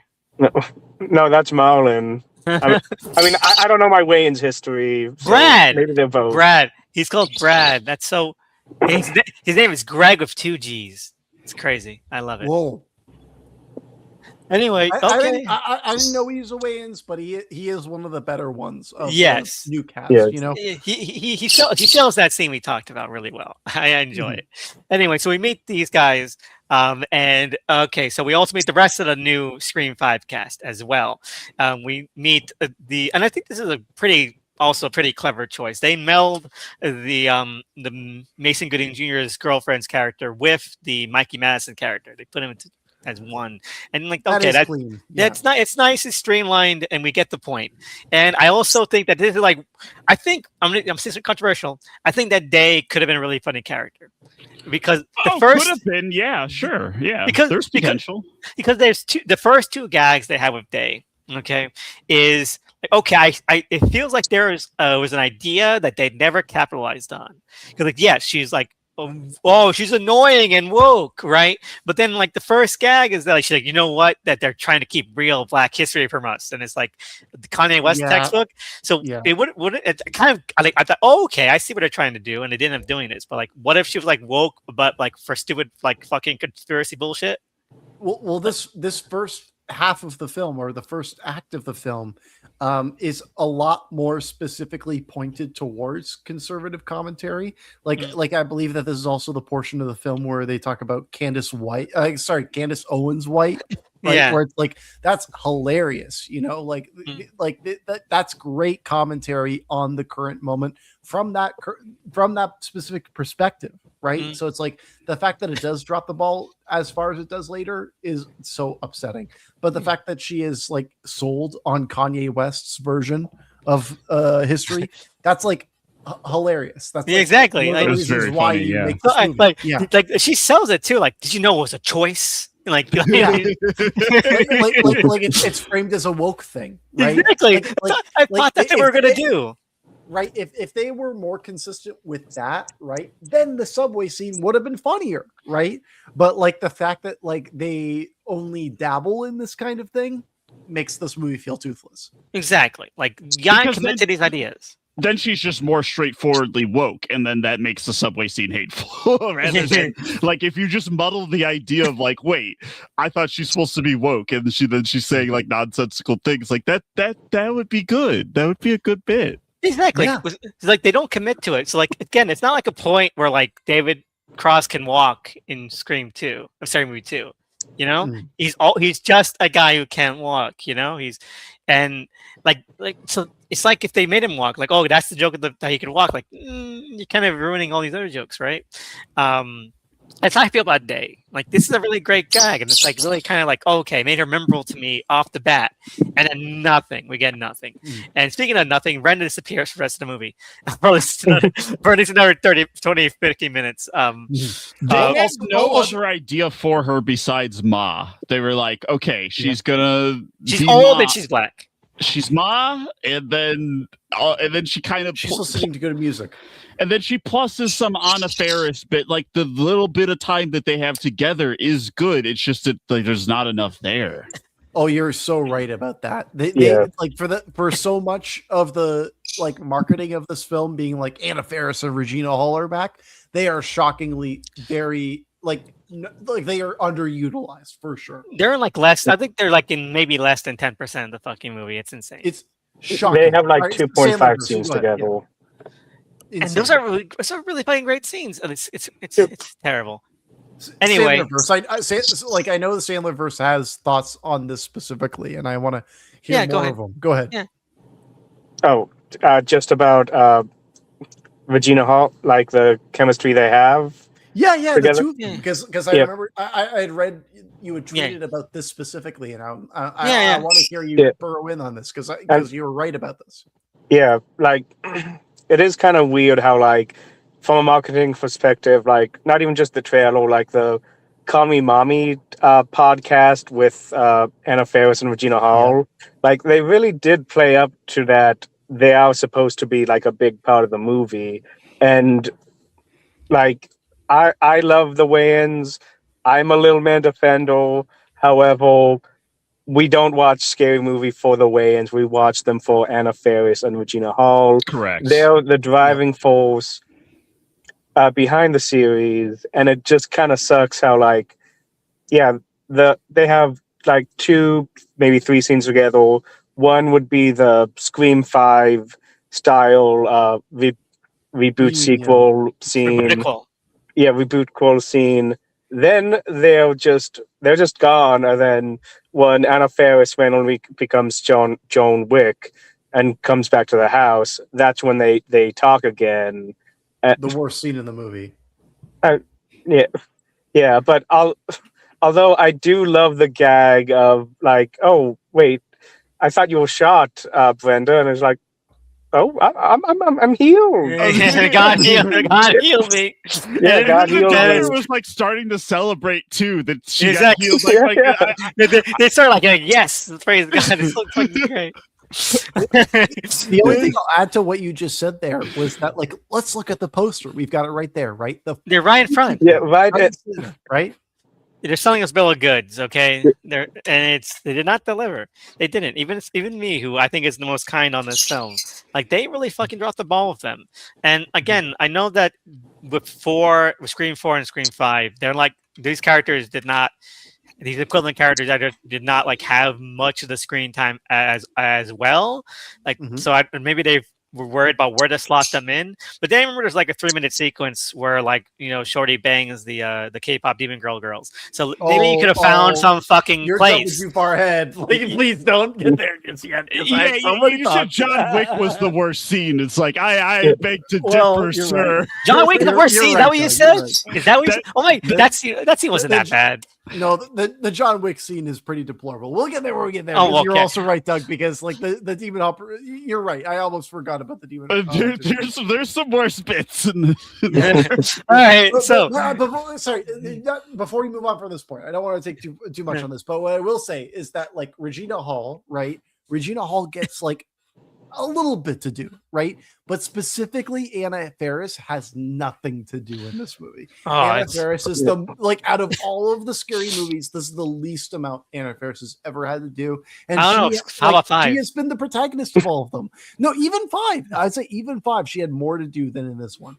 Even 5. No, but she was Mama in 5. Like she at least had that connection with the 2 kids. I believe I bought that more than what she did in this film. Okay, I can see where you're going from, and I agree because she's just there to say that she's not meant to be there, and like, okay, that's funny for one time, but if you're either gonna be here. If you're not, get out of the way, because I do want to see some more. Like they really have no kind of sense of where these characters should be, and that's right. Really what really hampers it a lot. But moving a little bit ahead, we get the best fucking character in the entire fucking movie. Okay, it's my favorite character. I'm not even joking. No, it's Jess. Okay, I'm actually with you on this one. Jess, who plays Greg Philippe's son. Lachlan Monroe is back. He fucking died and never came back ever again.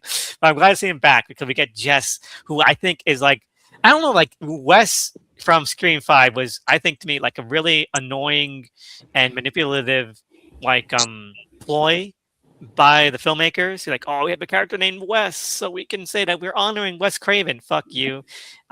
Jess is like a really, really fun character, and I think he's really fun. I love all of his jokes. I think that the at least a lot more of the humor is placed on people around him. And like 80% of the time, like I think there is some. It's not usually just haha trans. It's exactly. mostly like at the other people's expense. Like when the dad's getting the call from Ghostface, it's like, I'm gonna cut your daughter. He's like, hey, it's my son. Yeah. or even the part where it's like, they're what's the character that's with the Wayans' son character, right? Like they're hanging out and he's got his arm around her, right? And they're like, oh, well, you don't know what they've got packing under there. And they're like, I do, like, that's funny, I think, Yeah, exactly. Also, like the sequence where it's like, well, I'm here with the plumber, the gardener, and the maid. You know, you can't And then stop me. Ice And is there. yeah, that's funny. That's really funny. I thought they were gonna that to me. I was like, oh, so we are gonna be political, and then they aren't. I was like, Yeah. no, why not? It's right there.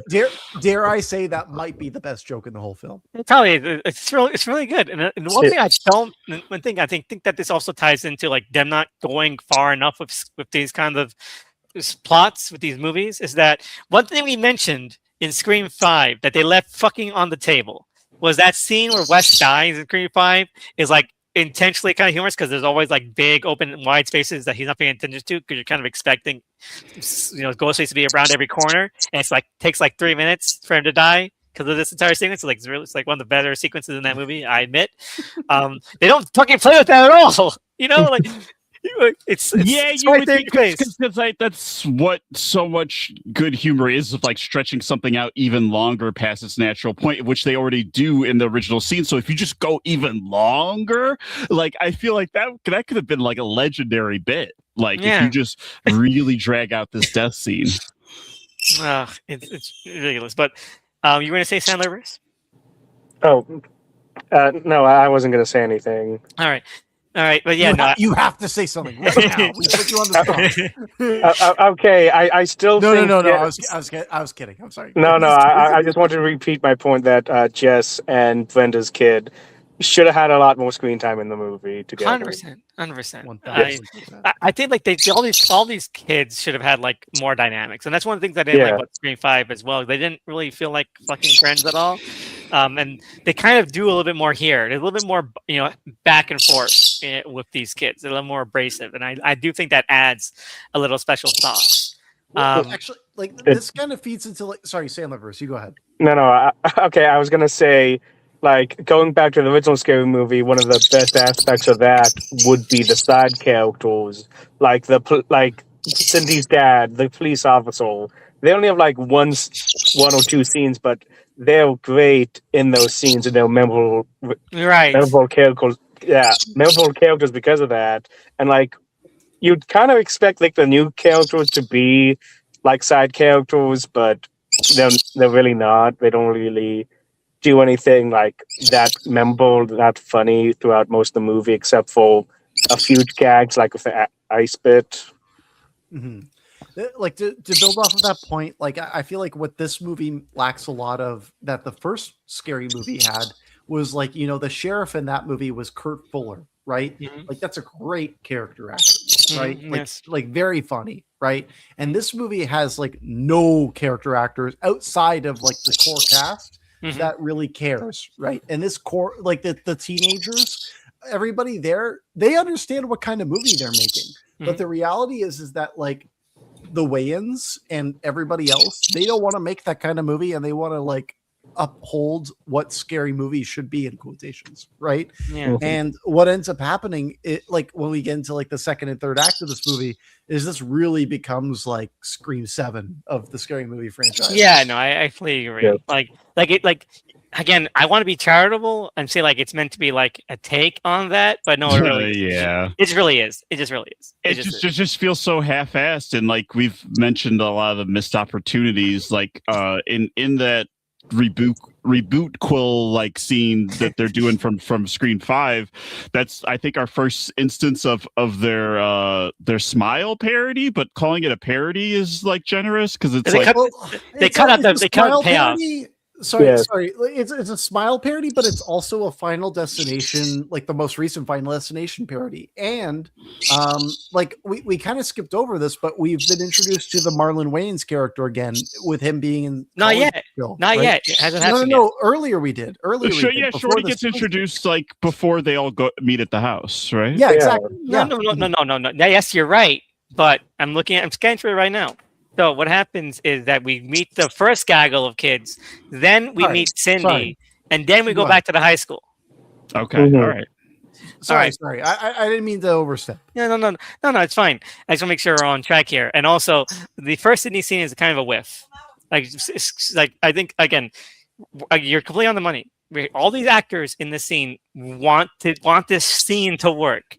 Okay, not Jack Quaid, Sarah and Cindy, they're all mugging to hell. Like they are really trying to imbue some energy into this. But the end joke is really that Cindy has like crazy hair and is a drunk, and it's like there's not really anything really. She has booby traps around the house. She falls into one of her traps, and that's in the gang. But they decide to mix. Sorry, go ahead. Yeah, like this house never comes back. So like wondering what the point of all that was. Why would they parody the Halloween remakes if this was all they were going to do? Right? Like, if they were going to like, I would have liked it if this was the Scream one, and then they did it like a Scary Movie 7, and it was the Halloween one, right? Like, I feel like the fact that they try to like meld the two doesn't really work, and it actually shortchanges Anna Faris a bit, where it's like she is in this position of being the, oh, I'm a crazy person with booby traps, but then like she doesn't have any good bits with that, right? Where it's like everybody reacting to her traps rather than like her getting trapped in her own traps, which would have been the obvious choice. Yeah, and like what's one of the funny things about the Halloween 2018 is because we do get back to that house and we do see all the safety guards and booby traps that Jamie Lee Curtis's character pull up. Like those get payoff, and some of them are pretty funny. I think everyone loves the scene where it turns out they had this complicated plan all along. Where like, okay, you're and then just trap him underneath the basement. There's the basement, and then light great. it on fire. Yeah, but then also the sequels too have lots to mine from, like kills. Yeah. Like if they did like the town getting a lynch mob together to go after Ghostface, like there's so much like material there. Like because that movie itself is already funny. So exactly. Evil dies tonight. Plus it. Yes, Evil dies tonight. Yeah, not even once. Not even once did someone say like it's crazy. Like, Sandlerverse, you had something to say. Go ahead. Yes, I just had a crazy idea. Just to go like a little bit forward a bit with the house party, they should have had the house party at Cindy's house and have gags around the traps, and then it could better explain like why everyone's gone because they're fucking dead by the traps. And better bit. That's a better bit. And what I brought up earlier about being confused about like, are they referencing Scream or Scary Movie, is that when they do the Scream 5 house reveal, it's not the house from Scary Movie, even though they say, and that's the joke that pisses me off the most, because Cindy's house is like a great 90s modern house, and like the Woodrow house. It's white, and it's white, big staircase, a piano through the wall, maybe, I don't know. But yeah, like they should have really just combined Halloween and the Scream 5 house. It would have been so funny, given how clearly it's not Cindy's house. Would be they could still have that joke, but then it pulls out and it's just fucking Cindy's house from the first movie. Because clearly it's not, but like now we know what it is. Like to just have that be like the incongruous payoff to that. But again, we're workshopping this movie still. Yes. Yeah, we are kind of workshopping this movie because it is so unsuccessful. But one of the things I was thinking about just while you guys were saying that thing, right? Because like we're talking about both Halloween and Scream, two separate franchises, right? And while Scary Movie is more indebted to Scream, I feel as though Halloween is actually better a representation of like now, even if like they're not as successful as the Scream movies. I feel like as though like the Halloween movies have more to do with like our current moment. And I wish that this film took more from the David Gordon Green films, honestly. Where's Corey Cunningham? Imagine, right? The actual Corey Cunningham actor, you could have gotten him. He seems game to do like kind of anything. So like that, right? How funny would that have been if you got the actual Corey Cunningham? That and like, imagine the Wayans doing like the child dying at the start of Halloween Ends, right? Like, oh my god, I'm just imagining it now. It sounds hilarious. It sounds hilarious. Well, you know what? The guy Richie, the fake Jack Quaid. Okay, he looks a little bit like Corey Cunningham. They should just have a flashback where he kills a kid. Yeah, that would have been so good. Yeah, just suplex the child down the staircase. Oh. Sandlerverse, you're exactly on the money, right? Like he would essentially do it so it's like he's like killing the kid over and over again, right? Yeah, Like, it's just like classic Looney Tunes shit. Like it's a messed up game of like backyard wrestling and like yeah, God Hand on the PS2. yeah, exactly. Yeah, exactly. Yeah, he is like doing way too much, right? Like it's just like completely unnecessary. Like that And- would have been a legendary bit. And it could have been a spoof of like the Street Fighter movies that are coming out with how exaggerated that is. Sure, there you go. Right, Right. like it like you could go in so many directions with it, but it's like it feel it like the main thing I could say about Scary Movie 6 is it is lazy. It just feels like the first draft of idea. Like if you're in a Yes. writer's room and you're throwing around pitches of like, okay, this would be funny if we did this, and then they never iterate on it or like go further with the bit. Yeah, a lot of things are just setups, or like feel like they're meant to be expanded upon later as part of like a more entrenched gag. And some of them do, but a lot of them don't. Most let's- don't. Yeah, most don't. So let's get back to the kid. So this is the kid where Shorty shows up. One, we see that that Brad's girlfriend hides a giant butt plug, right? And it's like and then that does come back later. Like that does get like a little bit of a payoff, like a little extra gag. That's good screenwriting. Set Exactly. up payoff. Yeah, but then we also find out that Brad is really crappy at football. I mean, that's his whole thing. That's his whole personality. He's a football guy, and that never comes back ever. What's Right. the whole point of that? Like they show the football team, the Vepos, like so many times, and I brought it up before the podcast started. How like this kind of reminds me of Shriek. How like they do these background gags that Yes. you kind of expect to come back later, but no. Little Timmy just wanted to do a Green Reaper football team as a great project. Right. Yeah. Anyway, so Shorty, I think Shorty should have been dead. Wait, you're talking about Marlon? No, well, because Randy is dead. Okay, Yeah. Randy is dead, so they really have to like force a way for Shorty to still be around. And they try to have. Did they ever? I thought there would be a joke as to why he has memorial, memorial wall in his house. Because I know that Because they have Cindy react to it, but then there's not like an extra. It's just there to make her look dumb, I guess. Exactly. But, There's no funny reasoning for it. You have that because there's a funny reason for it, but there's nothing. You just have to have it. And so like, I think that's short. And I think that I would honestly say I would take all of Shorty's scenes. It's for him to have died and for them to have a joke about that wall. Like I think that's a funnier payoff to because everything. what's Shorty's best joke in the whole movie right now? Stream. Like what's The stream. I'm like I Google searched it, I plotted it, all of it, no answers. I'm going to stream. That's it, just the stream, because everything else is the same iteration on the same thing. That he's like he's a wannabe hip millennial kind of guy. Who's really into Elon Musk, and he's like a 25-year senior. And whatever, it doesn't make any sense. I don't like it. At least the stream you have Ghostface in there, and they have all action shenanigans. I'm with it. Shorty everywhere else is just weird, and it kind of, I think, inadvertently tells on Marlon how much he wants to make up for lost time, as if he's not old as fuck. So we have been doing this podcast for 1 hour and 36 minutes, and this is when I finally get to my thesis statement of Scary Movie 6. Mhm. I've been holding out on this entire time, but this is the truth. This movie is fucking chopped, and it's unk, right? and Marlon Wayans has fully entered unk mode in this movie, and this is like the most unk performance I've ever seen. I'm because shocked. he's trying to prove how un-unk he is, and then it's like circling back around. It's like, no, you're more unk now because you want to so badly not be it. This is so how do you do fellow kids, like and like the movie has that whole like, oh, he's like a 25-year-old senior, right? Like that's a good bit, right? I like that one.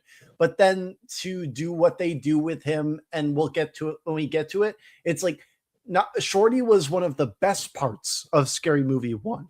Shorty is one of the worst parts of Scary Movie 6. Yeah, I can't disagree with that. I can't disagree at all. I really can't, because it feels embarrassing.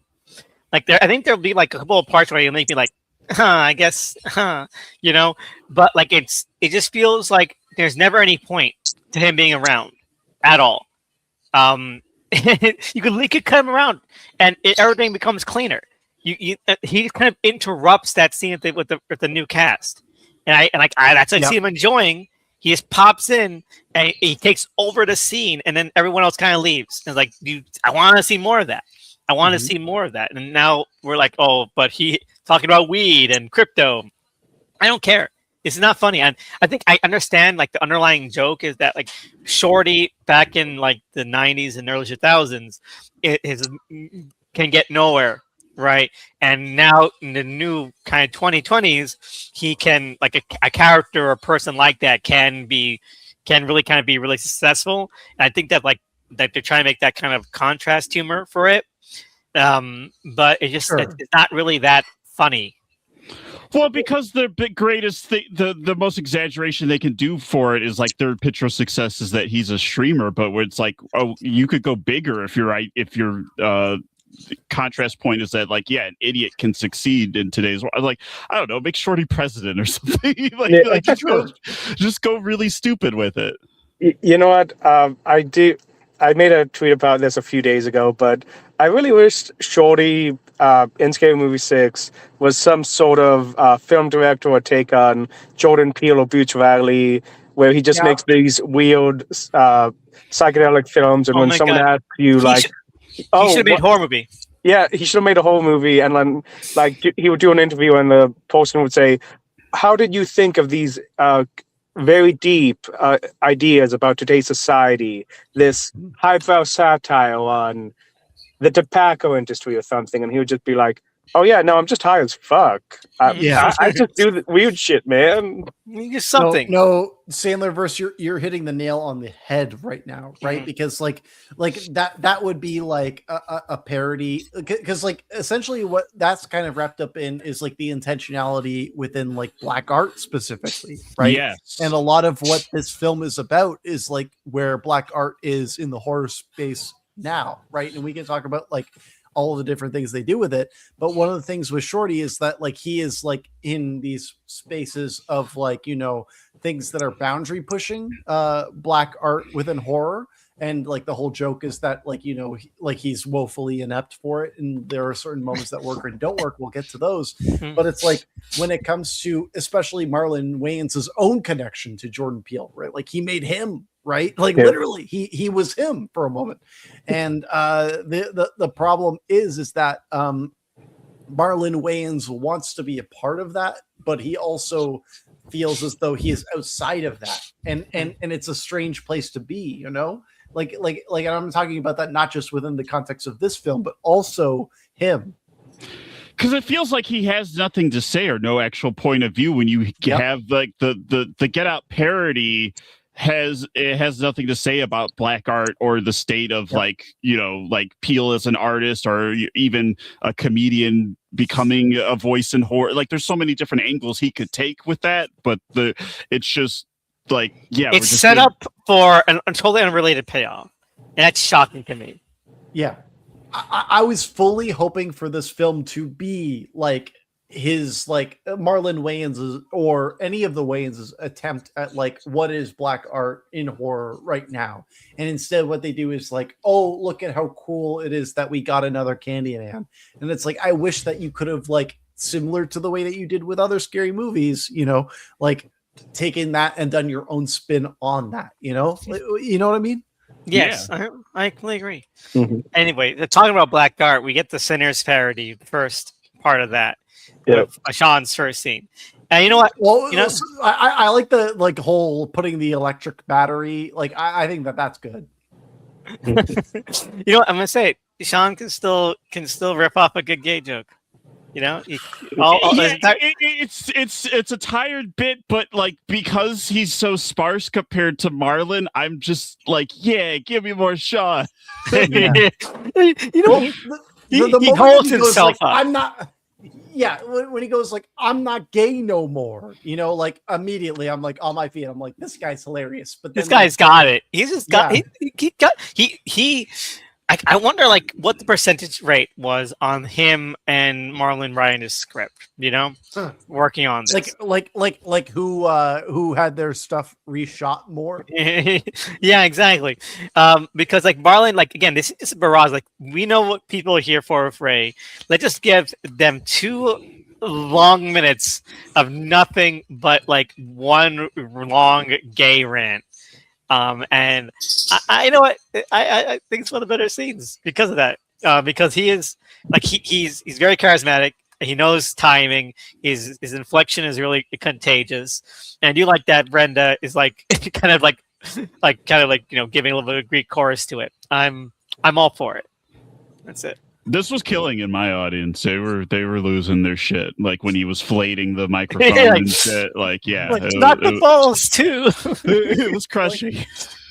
like what I will say about the sequence is like I like that Sean is so into this. I think that everything that Regina Hall is saying in response to this is funny, but like ultimately the joke is one note. So It like is. that's what's holding me back. It's one note. No? Like it had nothing to say other than that. But you know what? Like I feel like if this was one of the rarer like scenes in this film that were like this, it would play off a lot better if every other scene were better. But the fact that this is like one of the better scenes in the entire movie and it is one note, It's not a good sign. It's not a good sign. Yeah, like this happens in the first like 30 minutes, and I'm just like, hey, maybe this movie will be good. Yeah, but- Like this is like one of the worst scenes of the film, but like this is acceptable enough of bad for me. Yeah, exactly. Like this is what you expect from a scary movie, right? Okay, so they're kind of lobbing some things off here, but like no, you expect that you would kind of front load your like more tepid stuff early, and you're saving the better things for later. But no, they're this is like some of the better stuff they have. They're ridiculous. Anyway, he does the worm. I love it. I'm into it. Yeah, the worm was good. I don't know. There's good stuff. Again, the way that he says, "I'm not gay no more," No, like the way, like that is He's like, funny. I'm not gay no more. Yeah, Sean just has it. Like that's just like I think we're all in agreement here. He's got the juice. Yeah. he's the best way. Yeah, he's He the is. Simon. He's the Paul Simon of the two. I mean, Yeah. there's another Wayans that shows up later. We'll get to him when we get to him that I wish there was more of. But like, yeah, we'll get to him. All right. And we won't even get to the Wayans who was in Bamboozled, right? Like he has nothing to do with Scary Movie. So anyway, we get to the hospital parody scene from Scary Movie 5, where they're visiting Tuesday in the hospital, and Sarah is like, I think they're really rolling with the drug addict stuff. She just steals her morphine and plugs into herself, and it's great. And let's see here, we get okay. Let's see. Did any of the Kim Wayne stuff work for anyone? The nurse, like I'll say that it worked better than the trailers made it seem, but overall, it's not great. No, Yeah. No, I think it was just like way too much and not really. It any should be more payoff. professional. I feel like if the performance was like played like this is going to be a very professional one note kind of blue collar nurse, that would make it funnier than it being like an incompetent like not caring nurse. in a better parody movie, this would have been a straight riff of The Pit, and she would have been like in line with The Pit, and that would have been the joke, right? But instead, it's like this whole like, well, I'm on break, so like, don't talk to me. Like it's. I'm one a of those DEI things. hire. Like, when they were doing that shit, I was Yeah. like, okay, you already have a character named DI. Just like, pick your battles, man. Exactly. Two DI jokes. I do Well, like that you're right, though. once the break does end, she does save the day. But again, that's not really a great payoff on how long this scene and sequence is. I mean, I like that she gives Ghostface the mop later, and Ghostface begrudgingly does start cleaning up the body. like One that- of the that- funnier parts of the film. Yeah. like that's nice, but like, dude, does any of this earlier bits like add anything to that? I don't think so. No. I think again, I feel like it's because the scenario like is already funny. This nurse who would like not like really great a job, but also doesn't care enough to like just not be on the clock. That's funny, like in like a very systemic kind of way. Like you're making like a point, but then the fact like but she's also like really inner city. Like she's got like faded hair, French tips, fanny pack of chitlins, and like all that shit. Like okay, that's just adding a hat to a hat. Like, what's the joke now? You're mulling the actual joke you're making, or are these like really kind of dated and it's not very funny stereotypes? Like, you've kind of given her too many bits to where the character becomes too unspecific, where it's like actually more specific would be better. Like Tony's saying, like a parody of The Pit or something, where you like understand, like, okay, this is where this archetype is coming from. Like a very like someone treating it very seriously, like a very serious medical drama. Like, that'd be funny too. Instead, it's framed as the like overworked black woman who's like, "Oh, well, you've come in with your problem, right?" Like, my God, like, that's the issue, right? That's what the problem with this joke is, right?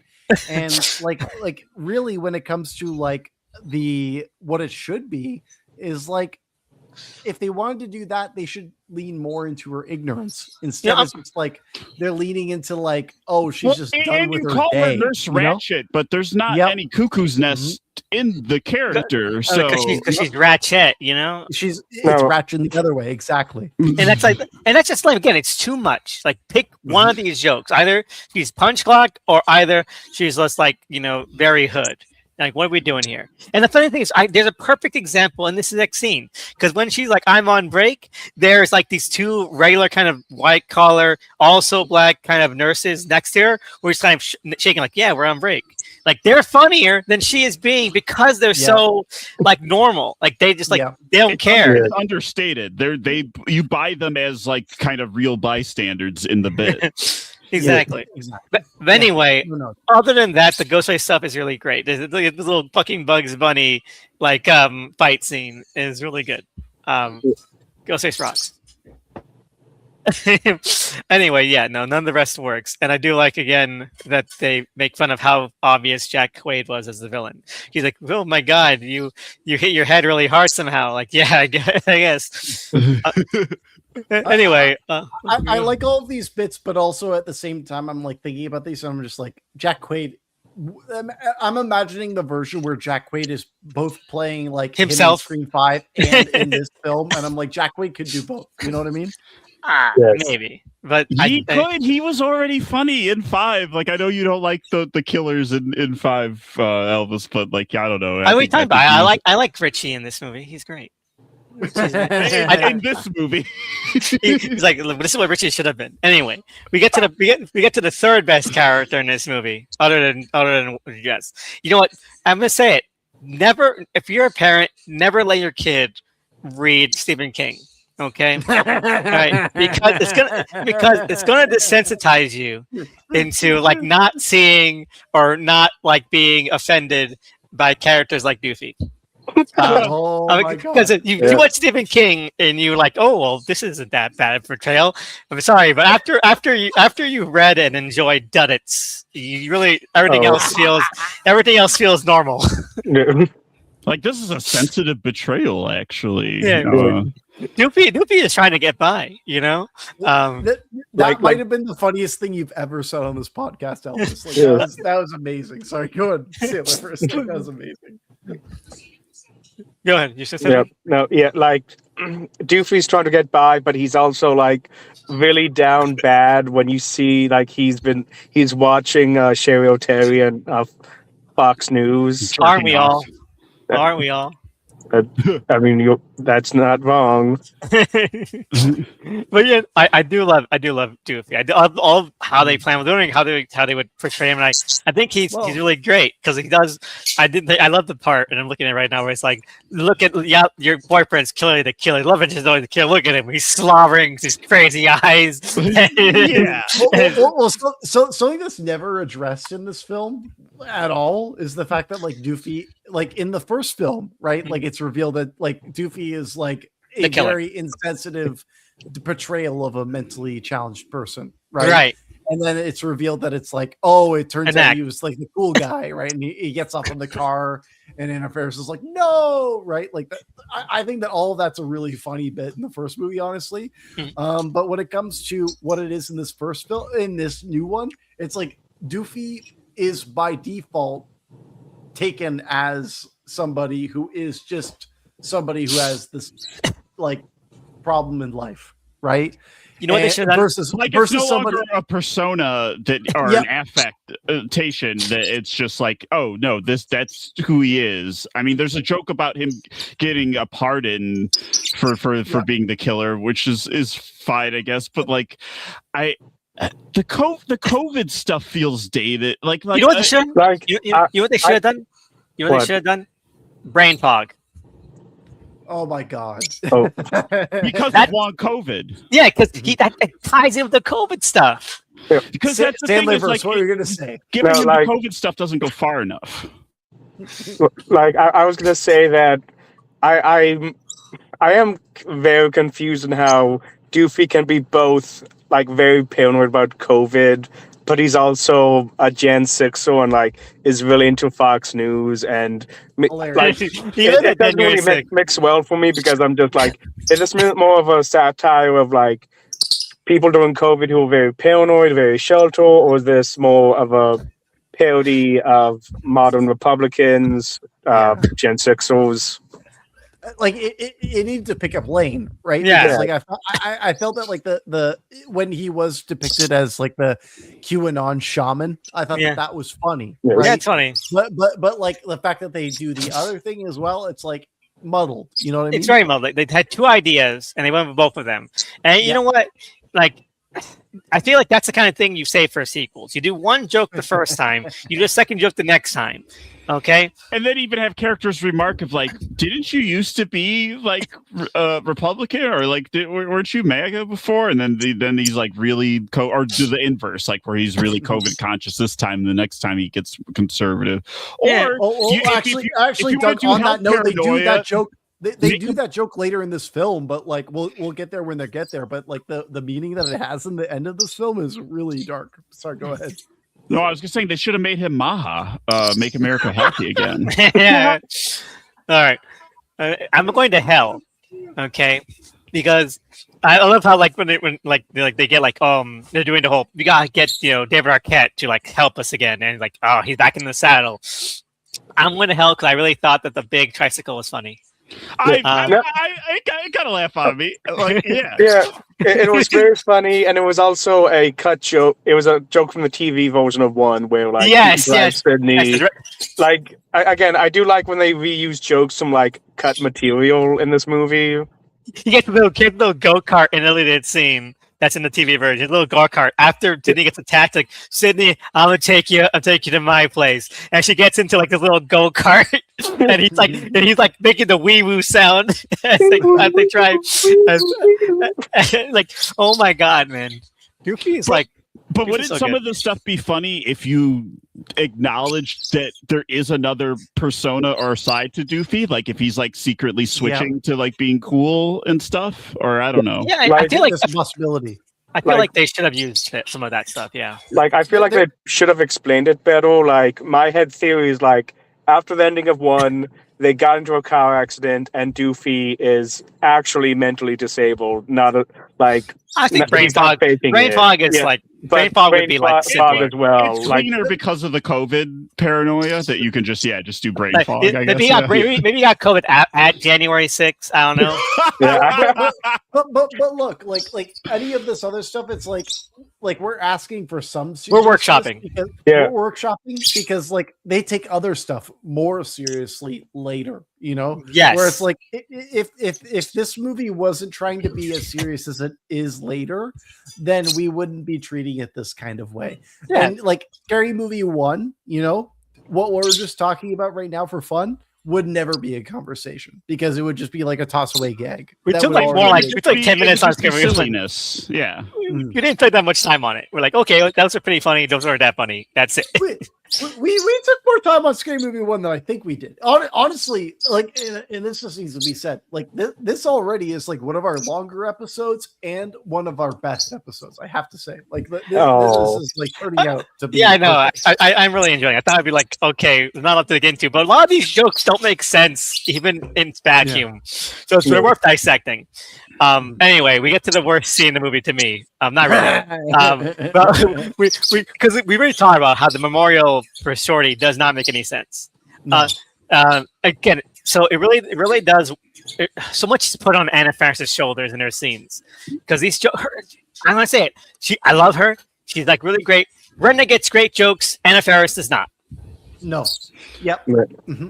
She gets great jokes with Brenda, but she doesn't have a good joke by herself. Yeah, like because there's nothing specific they're drawing from other than the aesthetic of Jamie Lee Curtis in Halloween, the first David Gordon Green one. But then they're also not really taking any Sydney stuff from the Scream sequels, other than when she's like, "I'm Cindy, of course I have guns," and then you see she has all the guns.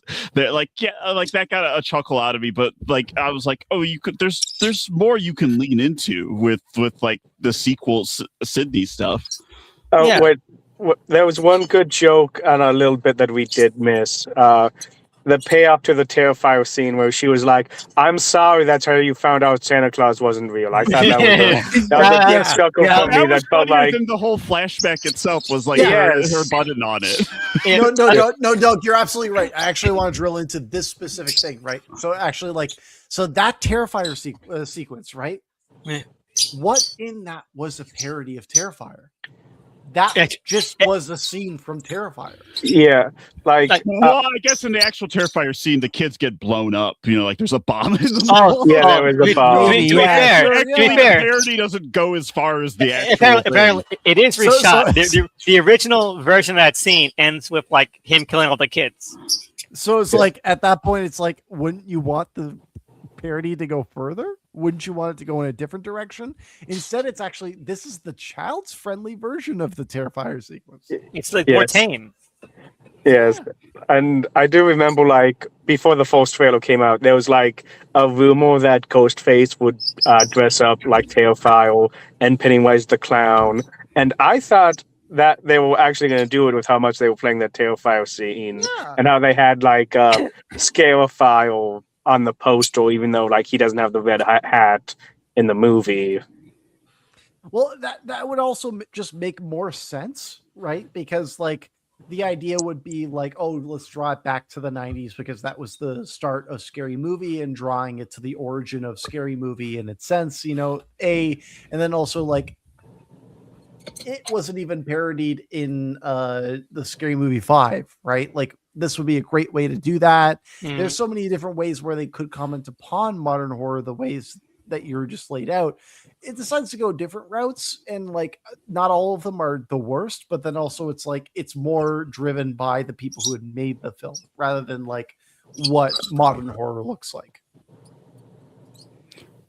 Yeah, because there's no commentary on Terrifier's place within like the slasher like scene, as opposed to Scream or like why or have we gone too far with this or anything like that. It's just like a Family Guy cutaway gag that's not even. I mean, the little girl who says "what the fuck" is like, the audience laughs at that, but then it's really just the Anna Faris button on it that makes anything from that worthwhile. Yeah, and actually to put a funnier note on that too, Doug, like it's like that one girl that goes, "what the fuck," is like holding up a pair of nuts, right? Yeah. Where it's like, like that's the button on the scene where it's like, oh, how crazy is it that like a kid is holding that, and you're like, like this is just like again lowest common denominator. This is what I would expect from like this is epic movie shit. This exactly is like, it is disaster movie shit. We're now in this level because those movies famously were parodying just like the trailers of movies that they hadn't even seen. Like, because like I feel like a thing that separates good and bad spoofs is like you have some kind of understanding of the material, what the scene is, of what it is, and so like some of the stuff is so surface level that I'm like, you didn't watch Terrifier, did you? Because there's other stuff there you could drill in on. Right, and to kind of bring it back to Scary Movie, I do think with the more modern movies they're spoofing, you can really tell they just watched the trailer for that as well. Like with the They just Sinnoh, want to look. They just want to see that they did it. yes, like with the Sinnoh stuff, there's no mention of vampires. No mention of you're right. vampires. There's no Aunt Gladys for the weapon stuff. The substance, not like I wanted to see Mary Sue in Scary Movie 6, but she's not in it. Wait, you're talking about like a character who's an incarnation of Mary Sue? No, It's Elizabeth like her Sue, final monstrous transformation. Elizabeth Sue. Yeah. Yeah. Sorry. Okay, monster Like Lisa Sue, but she is called Mary Sue in Scary Movie 6. I just made another good joke.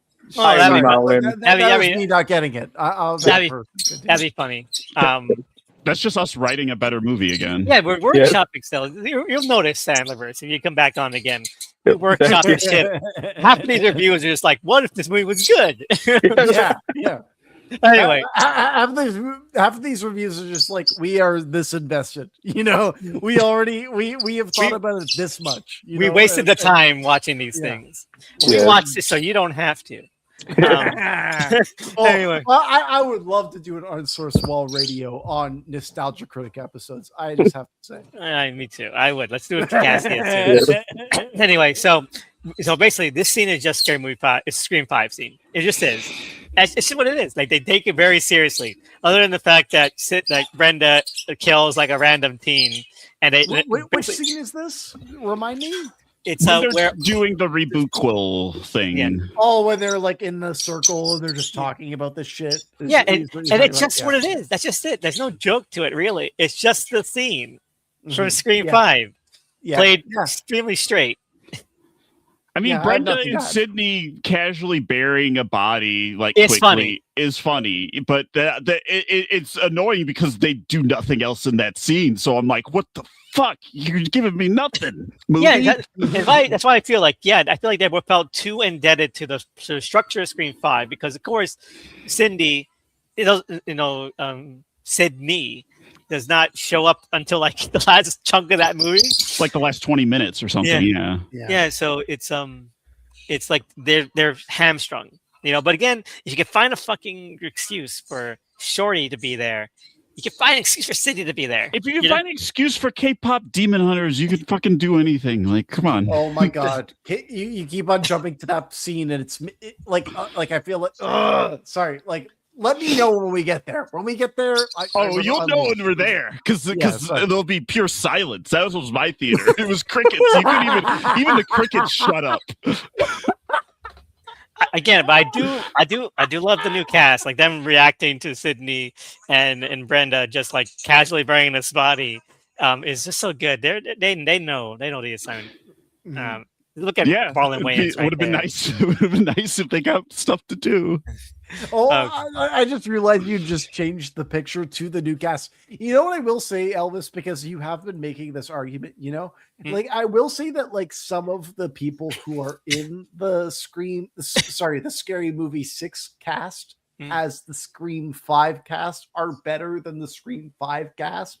That being said, I still prefer Scream 5. You know what I mean? Like it's like one of those things where it's like I get what you mean, where it's like some of these people actually do feel more emotionally attached to, or memorable, right? I would say the Meeks especially are an improvement. Yeah. Oh yeah, the Meeks. Marlon Wayans. He's. I feel more connected to him now than in the first one. I mean the twins. But yeah, no, I agree, and I they do make a 7, which hopefully they don't. I want some of these back. I want some of these guys back. They're too good to be wasted like this. Yeah, especially DEI. Like, give her another chance because, like, I feel like that she's really underserved. Like, but of all the youngest cast members, of like, that first scene with the Kanye history was good, and it's like, I wish we got something to follow up with that. Yeah, just make her unhinged as hell. Because again, and also she's got a good presence. Like, she really handles like the Scream 5 parody reboot whole thing. Like she does it, and I like because you were the villain in horror movie 1.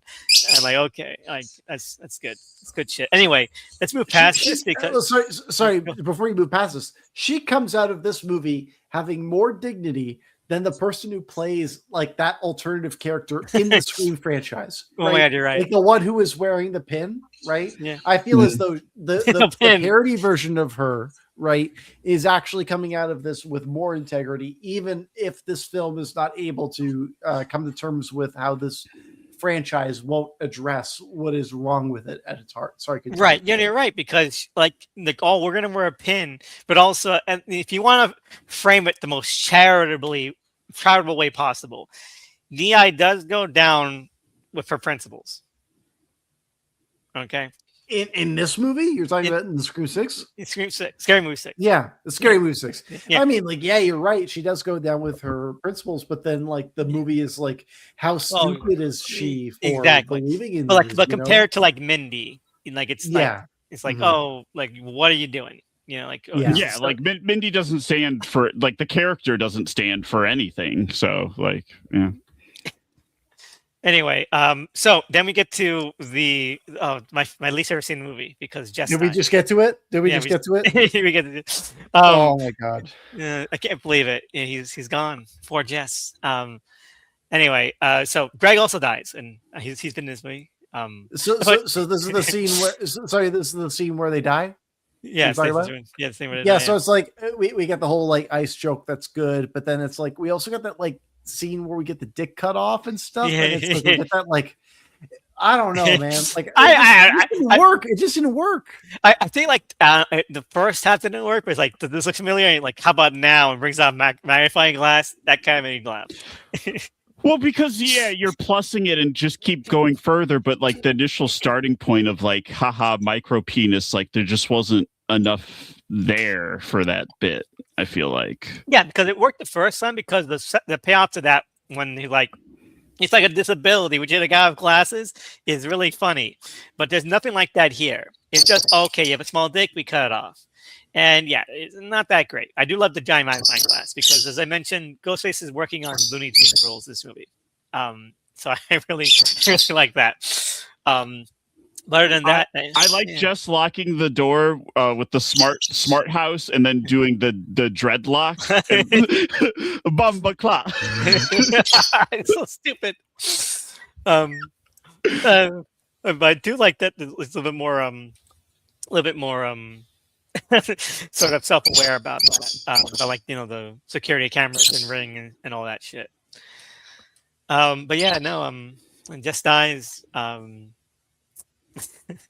And like, you stab like a girl, and yeah, Jess is a cool character. I like him a lot.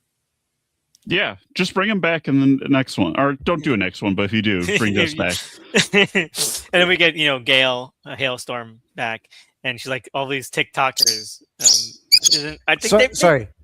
I was just out of the room while you guys were talking about that the trans character, right? Like, yes, specifically the trans character. Yeah. The one thing I do want to say about the trans character in this context before you move on too much is, like, this was the aspect, like, coming into the film, people were like, oh, Marlon Wayans has like a trans son, and it's like, this felt like the aspect of the film where it's like, this actually feels like somebody who understands the perspective of somebody who like is like dealing with exactly. Right. And it's like, that's actually some of the funniest stuff of the film. Yeah. In that sense, where it's like, this actually feels kind of lived in, and all of the other stuff that we'll talk about later, like completely separate from that, like, this actually feels like somebody who like understands that perspective and at least made jokes from that were not one dimensional. They were just like, there is some comedy from this. The rest of the jokes I will say are comparable to Dave Chappelle. This is where it's not. Yeah, and right. I agree. Like, again, Jess, it's her himself is never like the butt of the joke. It's the situation that these characters find themselves in, where they're awkwardly kind of maneuvering around a situation. Like, it's like, and like that's funny. That's funny. That's something you can mine humor from, because that's a real experience people can relate to. It's a relatability. Again, the other things, you can only relate to them if you're an asshole. Yep. That's the main crux of it. Anyway, back to Gail. Gail is back, and she meets all these TikTokers. And that's just a joke from Scream 6. That's the Scream 7. That's just the joke there, where Gale is trying to make short form content.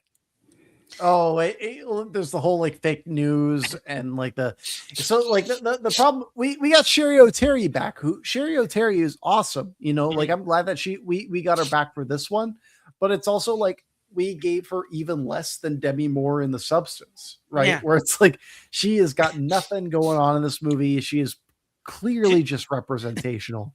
Yeah, she's just there because she's memorable from being from the first one, and half her screen time is the same joke. One, she's like a hard nosed like reporter, and she fucks Doofy, and that's it. Like, I think like Doofy gets more play from how like it seems like he was into like MAGA stuff because she's on Fox. Like you can read that into it. Like so, kind of Doofy has a little bit more of a like a depth character. Yeah, more of an internal life. Yeah. Whereas Gale doesn't really, they don't do anything with the Fox stuff from her side, you know, like that. I feel like that's just another missed opportunity. Yeah, and you know, where would we be without the exact scene that follows this that seems to eat up time? Everyone's favorite scene.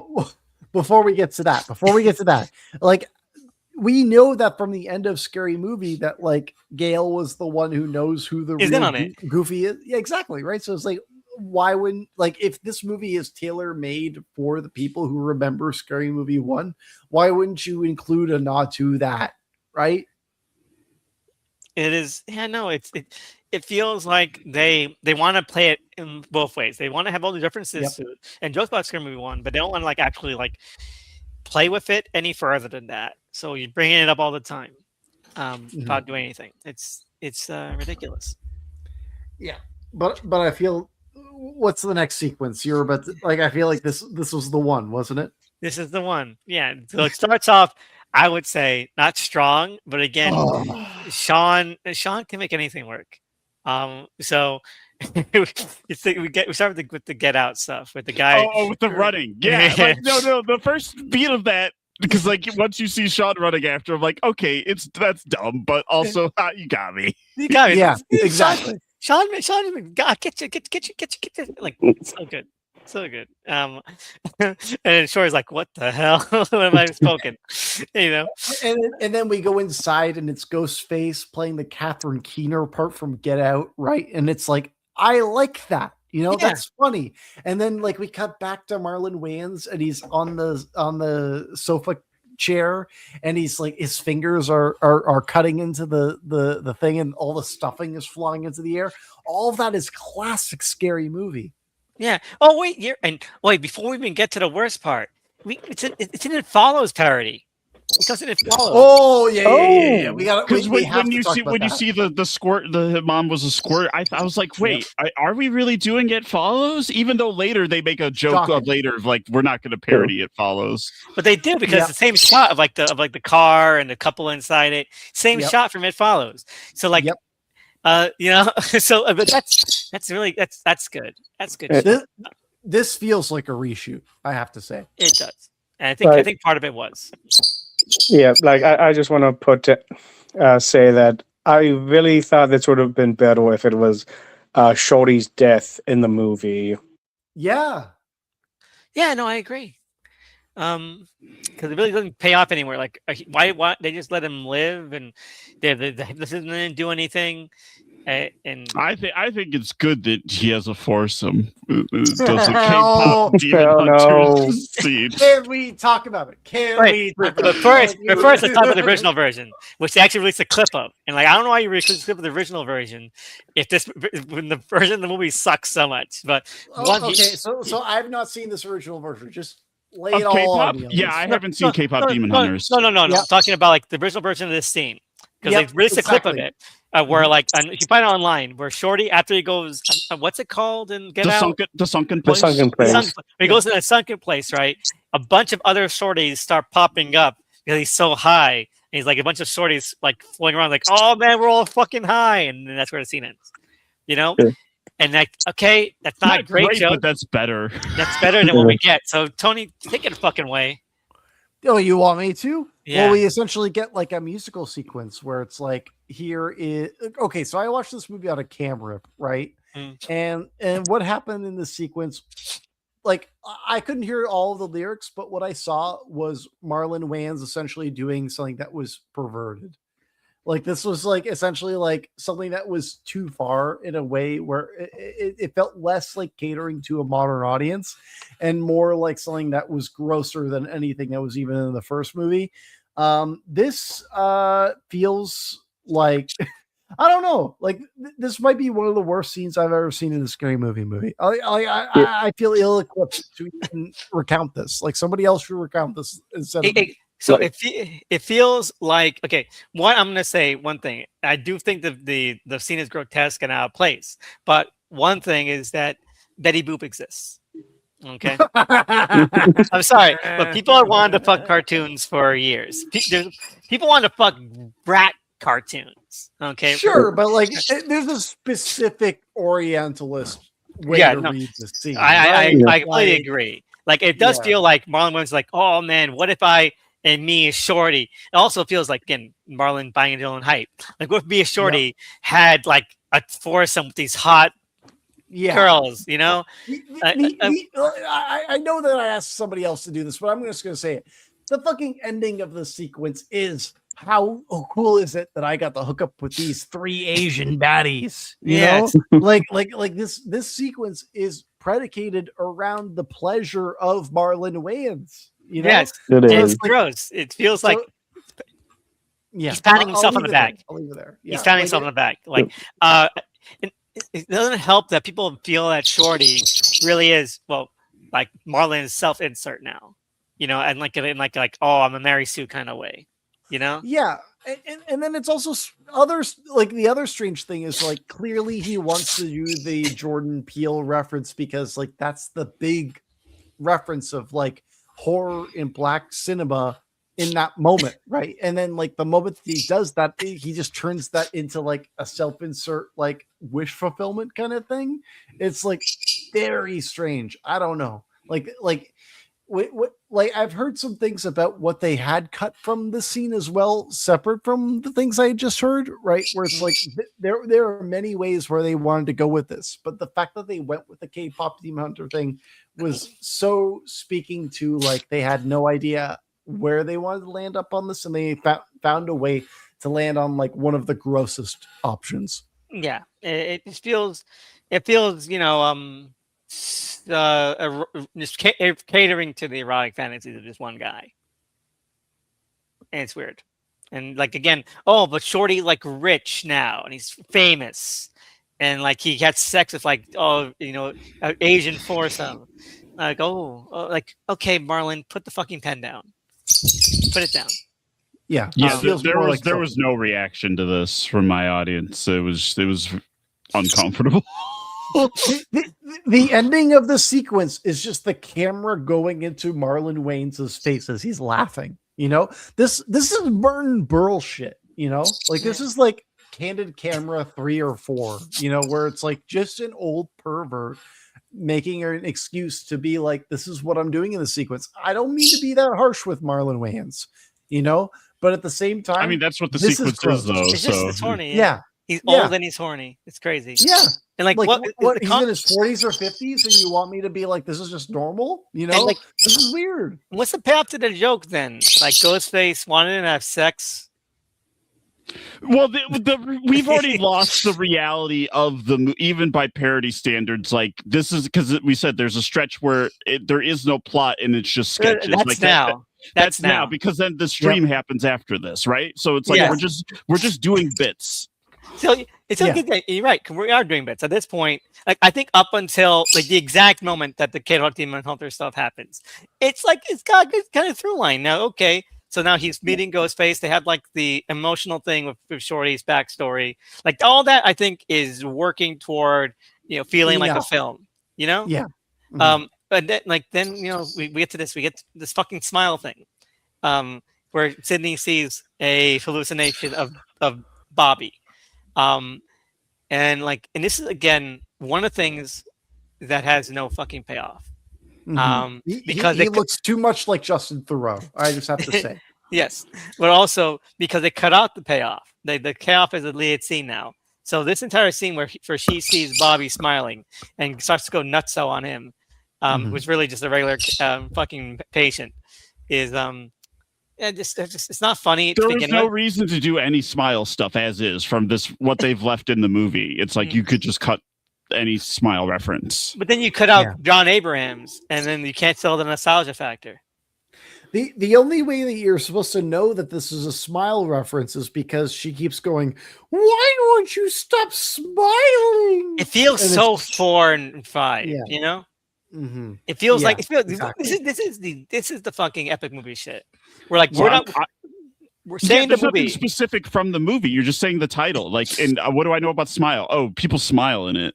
Yeah, and like at the very at least the thing they cut out was like apparently a parody of like this dance scene in the hotel. Well, the smiling people, you know, and like that would have been something, but you cut from 2, you mean? From like, 2, yeah. Mm-hmm. So they cut that out. That would have been fun. Yeah, because that's also payoff to this setup. This sets that up, you know. So they don't. This movie doesn't understand the fucking function of a joke at this point. No. But anyway, it hasn't for a while. Have we already skipped over the Michael Jackson joke? No, it's right next. That's right next up. That's perfect timing. Sorry, go ahead. So Tuesday is in the hospital bed, and she's like watching a commercial for Jermaine biopic, which I think is much again. So there's 2 jokes in the trailers that didn't work for me that will only work a little bit better in the movie, and that's one of them because like the trailer made it seem like this is Michael, it's Jermaine. I don't know, that's stupid. I liked it a little bit. Like I kind of like it from a marketing standpoint of how like it really ruffled a lot of feathers for Michael Jackson fans, and like I feel like they were rage baiting fans, and I feel like the movie would have done better if it did more of that kind of humor. I got a llama. I don't like adult Kenan Thompson, but he was funny for me in this. Well, he was funny as a child. I agree with you. Kenan Thompson was funnier when he was a child, but then also like Kenan Thompson is like funnier than most of the actors in this movie. He is. I mean? Where it's like one of those things where it's like I'm happy to see him as Michael, but then it's also like they didn't give him anything. Where it's like I can imagine he trips down. It just goes back to like the most base like physical, which I love. Physical humor. Like Three Stooges love me that shit, and even in a scary movie you expect it, but there's nothing specific to like what is the joke other than like no we're doing another Jackson Jermaine, you know like that coming soon to Tubi. Funny. The Tubi part got a chuckle out of me. It becomes less about I do love that it says coming soon to Tubi, and then Tuesday says I'm gonna pirate that. Yeah, Tubi 3. That is a good bit. That is a good bit. But what I will say is like what about there is no there's no talent, there's no there's nothing. No thought. Yeah, exactly. And the Jermaine thing itself is a good bit, but it's like Kenan Thompson has nothing to do beyond like you can tell that the construction of this bit was just that they knew that Michael Jackson, the movie, was coming out. So they're like, okay, we've got the trailer of this film, and we're gonna be like, here are the things that we should like mimic in that, versus like it feels like they looked at the thumbnail of the trailer, not even the actual trailer. Because I was like, even the trailer for Michael gives you more to make fun of. Yeah. And a better film would have like Scary Movie 3 made fun of Michael Jackson from the context of the others, right? Like I understand that like the Wayans want to separate themselves from what the Zuckers did, but like if they really wanted to go somewhere, they would have like tied this into their already present commentary of Michael Jackson. I mean, I don't want to be a note about it, but technically in the woke print of Scary Movie 1, instead of Prince, it was going to be Michael Jackson, but they couldn't get the makeup right. So technically, they did Michael Jackson first.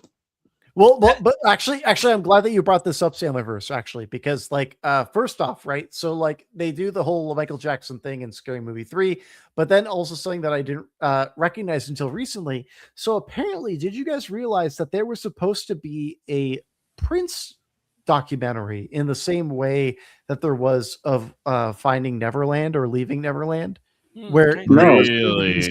there was going to be an expose on Netflix about Prince, because Prince has his own skeletons in terms of like underage women and all that stuff. And this was going to be released and it got halted. Right. So it's like just in that reference that you're saying right there, Sandlerverse, drawing that parallel, I'm like, unfortunately, they're not too far off. Okay. Thank you. I understand. All right. So then we get to the rest of the the Scream 5 sequence, where it's the hospital sequence, the second one from Scream 5, where they're trying to save Undertaker's life. And so Jack gets attacked by Ghostface, like, oh my god, you almost hit a vein, idiot. Like, I mean, so it's fun. I like fake Jack Quaid. Yeah. That's a fun. That's yes. That is right. Yeah. All right. And so Ghostface tussles with them inside the hospital room, and then accidentally knocks open the laughing gas. So they both start laughing, and they're laughing at the second time I was reminded of Kanye West. Oh my god. Him and his nitrous destroyed brain. Crazy. Yeah. Like more nitrous, please. Yeah. Like with the nitrous, I do like if they didn't do it later in the movie, I kind of like that as a callback to the Ghostface getting high scene at the Scream movie 1. Like that would have been a great like smart parallel, but since they did it again, it's just like I guess they were just reusing anything from Scary Movie. Yeah, but I do like it. Like it does. It's like, oh, this is a really long chase, and it's because they're both high off nitrous that they're like both rolling really, really slow. It's good. Even like an old man is like walking, faster than them. So it's good stuff. And then of course, and this is one thing I like. This I think this is like an example of like a really good scary movie style joke. Okay, where it works. When Sydney and Doofy show up and the elevator door opens, it's full of people, because like they have to bustle their way through the elevator. Like, of course, like that's a funny way of looking at it. Doofy keeps doing the thing with all the floors. Like I like that. Like he's just like, I can't help it. Yeah, and even the second time, like, I can't help it. Like he's trying to be like dignified in depth. Like it's like so excited. Like I can't help myself. It's so stupid. I just wish his actual death was more specific, because like I feel like there's a very easy thing to make fun of like, oh, Dewey gets distracted by the phone call, and then that's when Ghostface kills him. Yeah, you do a smelly poop finger joke, sure, but I was like, do something specific to Dewey's death, since that's the scene we're doing. Exactly. Like you're right, because like you mentioned, we keep missing these small moments that are the obvious things that people have been making fun of for years. Like, and like, did you like? That's funny. That's fine. It's one of the things that makes these things work, because you're taking the actual scenes and you're extrapolating something further from them. Like again, Scream Movie 1, the "What are you waiting for?" bit. It's like that's like, okay, what if someone said like to this guy and like the guy was committing suicide at the same time? That's a funny like way of like breaking it, And this movie never really goes that far in a lot of cases where it could have. Because that would have been really funny if like Dale called and kept on calling, kept on pressing ignore, or some shit like that. Like I don't want to workshop another joke again, but I do really wish there were more Ghostface calling jokes within the movie. Like again, if Ghostface just tried calling Doofy right then and there, and Doofy got distracted and just decided to pick up the phone while literally staring at Ghostface. That would have been good. That would have been good. I've been hearing that. Yeah, and another joke would be like, let's say Ghostface is calling someone. I'm blocking that number. Ghostface added you on Discord, following on Instagram, Snapchat. Like, yes, that's so good. That's so good. Thank you. It's more in touch than Marlon Wayans is, unfortunately. Anyway, again, I'm saying I should write Little Man too. You should. I mean, at the very least, all of us should be in the writer's room for White Chicks too, right? Yeah. Right. If we can get Drewski, we haven't gotten yes. there. We haven't gone there yet. But all right, so yeah, no, Ghostface is told by Nurse Ratched to clean up Dewey's poopy body, which is great. Great stuff. I love that Ghostface does it. Ghostface is great, and we get double the serving of Ghostface because the next scene is the streaming scene, which I think is really boring until Ghostface shows up. I don't give a fuck about streamers, and this is so boring. Which scene Yeah. is this again? Yeah, The streaming scene where yeah, he's streaming. Angry Orchards. Angry. Oh, Mad oh, apples. the Kai Bad app. Cenat scene. The Kai Cenat scene. The Kai Cenat. Yeah. So what I will say is that like I do think that this scene is the closest parallel to the WhatsApp, you know, like they do make that. They even do that in the scene. Yeah, exactly. But then Yeah, Kai Cenat exactly. ruins it because Yeah, it can't well- act. Well, like I think that that's like them being like, oh, that's what we're doing. You know what I mean? Like that's Yeah. like you know, like this. That's what this is. I feel as though if the movie was more of this than everything else, I would have liked it better. But the fact that it is the way that it is in this movie, like I said before, about Kai Cenat's no longer a streamer. You know, like they're talking about an old style of streaming versus like now style of streaming. Like what would have been more impactful is if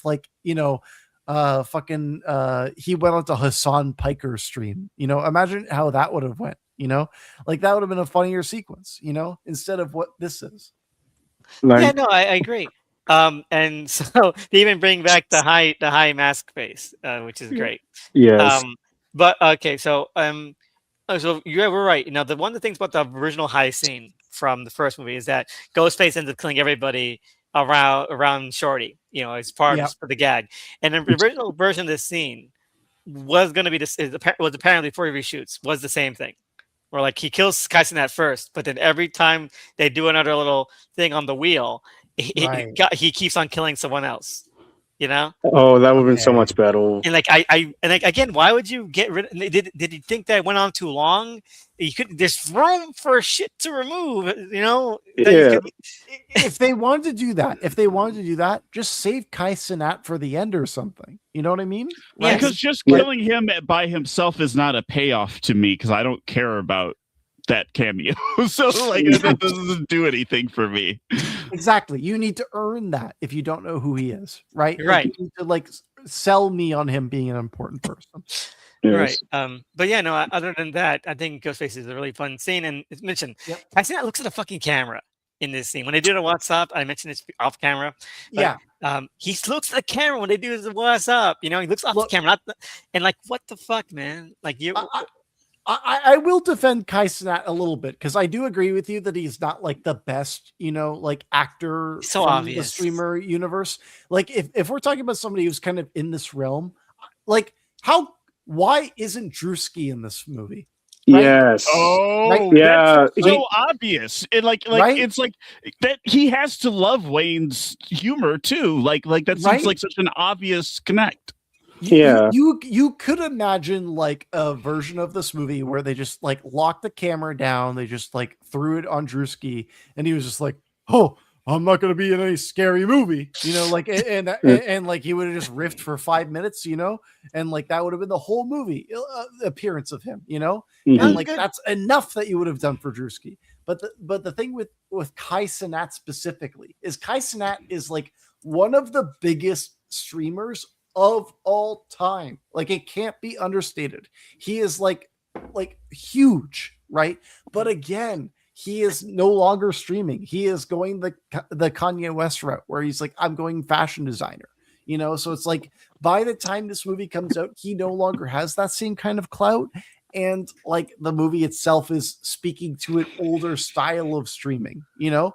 So it's like very strange that I know where all of this is as well. But at the same time, it's like, like I feel as though this movie, while trying to comment upon these things, it's actually pleading to people who only half know what streamer culture is, rather than people who actually know what streamer culture is. Well, just like it seems to be appealing to people who half know what these horror movies are. Yeah, I was going to say that same thing. Exactly. That's a great transition about half knowing when we get to the next scene. The which again, no, you wish it was substance. Because the substance has a gag in it. No, this is long legs. Oh my god. So Handsome is back. Handsome is back. You don't mention his name because I don't know why, but as Short Fingers.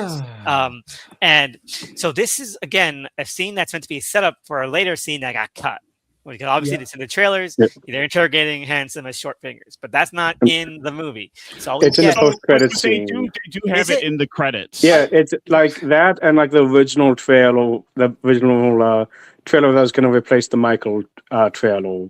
They're post-credit scenes. That's ridiculous. Put him in the movie. Yeah. I didn't want Cameron doesn't show Like close the credits should have bloopers, like not just like more gags that you took out of the movie. right. And then also, sorry, go ahead, Sandler. No, I was going to say we put the long legs and the Rose Ferratu stuff in the movie. The shorty stuff that doesn't belong in the main movie, that should be the credits. Clips. That's true. I agree. But because it's so awkward. Like it's just like, okay, we're gonna set up the original. They're gonna set up the original setup for this long legs parody, right? Yeah. But then there's nothing that happens after that. It just exists. It's a vignette. It doesn't mean it. And also on that note, it's like Chris Elliott's like one of the funniest people like in this cast. Right? Like out of all of the people here, right? Like he's overqualified, I would say. Right. And like when it comes to him having nothing to do in this movie, you know, even more so than any of the Wayans, even more so than Anna Faris, even more so than anybody else, the fact that you have nothing to do with him, kind of shocking. It is. It really is. Well, because there's so much you could do with long legs, and then you have Chris Elliott, and then I even like the pairing of like the David Wayans Jr. and then Heidi Gardner are both funny people, and like I feel like there's a lot to mine from the versions of those characters from long legs. Like there's actual jokes you could be doing here. Like, they're playing that very well. I have to say. There's just an inkling of the beginning because you mentioned like he does our psychic stuff. Like you mentioned, like you voted for Trump 3 times. Yeah, like what else? It's like, oh, was I supposed to vote for the woman? And even that's funny. Yeah, and like or like you know he's white. Not really. Fuck! I just realized that's a returning joke like from Little Man. That's like at this point the second Wayans movie reference in this movie. Anyway, there's a lot of that in this one. We haven't even gotten to the most egregious, but right. Yeah, that's why I said Avengers Endgame for Wayne Brothers. We are the most egregious because we falls apart. It falls apart. These are just big dents. We have 3 big dents in a row. Haven't we all already fallen apart? Like once we got the K-pop Demon Hunters, we were dead. Yeah, no, exactly. That was it. I have to reference. We are almost at 3 hours long right now. Like this is crazy for an unsourced episode, but at the same time, like it's warranted. Like there's I'm having a great time to dig into. Unlike we just covered the Children of Corn movies, which gave us nothing. So exactly. Other than weird incestual shit, which I'm haunt me forever. Yeah. Anyway, so we got the substance, which is a nothing. Do joke. we have the substance? Oh my God. Again, did they just see the trailer or like the imagery of coming out of the back? The Epstein Files got a laugh from my theater, but I didn't laugh because I was waiting for that to like become a payoff. I was like, okay, where are we going with that? Like with the files, it's just name checking it. You know, that's it. Yeah, I was going to say, I've heard in the French version for the Epstein joke, it was changed to the Weinstein Files. That's a much better joke. Oh my God. That would have been so much funnier, especially considering their history. And also, like, when they did the Epstein Files things, I was like, oh my God, are they going to have her be Melania? Right? Yep. Like, I'm like, how far are we going to go? And like, none of these jokes ever broach into actually being like politically daring. Instead, anytime that there needs to be like a side that it needs to fall on a political aisle, it will fall on the aisle that can take it. You know, I'm gonna reveal my trap card. 3 was more pointed politically, like with Leslie Nielsen being Bush. I'm gonna reveal my trap card. I'm just gonna say it. This is the most Dave Chappelle scary movie ever. Yes, this was right. Like this has most in common with Dave Chappelle's worldview, and it gets to the point where it's Well, like, how can you like charitably take this? well, you know? Tony, And it gets Tony. harder. That's all I'm saying. Sorry, Tony, the director did do Half Baked too. Yeah. Well, yeah, you're right. Exactly. There's another point on that note that we'll get to later. Yes, continue. So the substance charity is nothing. It's like, oh, she got substance, and then it turns out to be the chick from White Chicks. Yeah. So again, another like situation where it's like the Wayans are going like, give us more money, please. Like, don't you like what we did? Like this is ultimately the reason why this movie was made, I believe. Yeah. I think they've straight up said that if this did well, they'll do White Chicks 2. White Chicks 2 and Don't Be a Menace 2. I could see some potential for Don't Be a Menace too. Yeah. Anyway, so but again, this is one reshoot that I don't think is so bad because I think the original version actually works a little bit better. So Terry gets up, looks at the mirror, and it didn't work, and then she gets killed. It didn't work. Like she was still ugly or something. No, she was still just Terry. Oh well, I just like Sherry O'Terry, so like I'd be happy with more Sherry O'Terry. Anyway, so yeah, like at least that's a gag, I guess. Like, but yeah, I don't know. It's also, I'm surprised, and skipping a little bit, that they didn't tie the substance thing with Sydney becoming Joan Wick. I kind of feel like that was a cut. I felt like that was like a cut subplot because she just shows up as John Wick. Like with the Terrifier flashback, like they specifically give her the black wig. Exactly. And I just felt like, again, maybe I'm thinking of that like one rumor where it's just like it makes sense that this old drunk lady wants to be young again and kick Ghostface's ass. Yeah, it's like so he's to tie it together. Otherwise, we've thought about this harder than they have, though. So, like, I don't know if there was a plan or anything cut that would have connected those. I think it could have just begun and end with the substance, John Wick. Like people know those. If it were up to me, here's what it is. Okay, you still have the Epstein files thing, but then it's like instead of like whoever else crawling out of Sherry O'Terry, it's Michael Jackson. That's good. All right. So, moving on to Scream 5 plot beats. They take Tuesday out of the hospital. Like, I'm getting far away from my sister, and they leave Sydney. Scream 5 feels like the only movie that they actually watch of the movies they're parodied because they take the whole structure.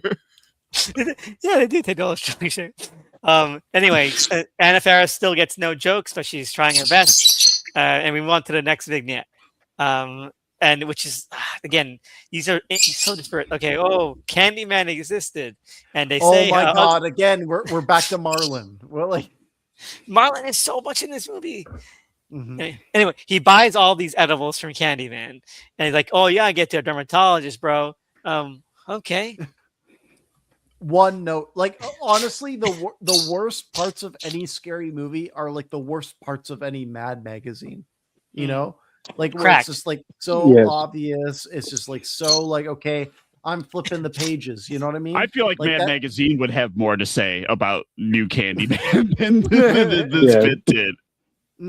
They would like find a specific candy to relate to Candyman rather than just do this.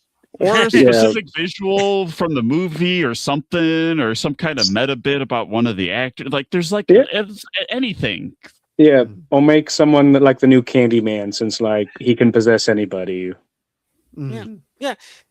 So, but this does lead into the next scene where so they're at the Halloween party because Halloween. That's another thing they took from Scream 6. It's Halloween. Okay. I got two ideas from Scream 6. I feel like I just I feel like I have a bong in my hand and I just hit it, and then you just told me that information. I'm just like, hold on. You know what I mean? Like it's just like too much information right now. You know what I mean? Like, So the Candyman scene actually does tie into this thing because like you got all these edibles and they look like candy. weapons! So it leads into the weapon thing. You know oh what? my god, the weapon laughed. shit. I laughed at it because these kids No. are funny. These are There's funny only kids. one. There's only one bit I laughed at, and you can guess which one. I'm Or on that 6'7". Naruto shit. Ah, you got a Sandler.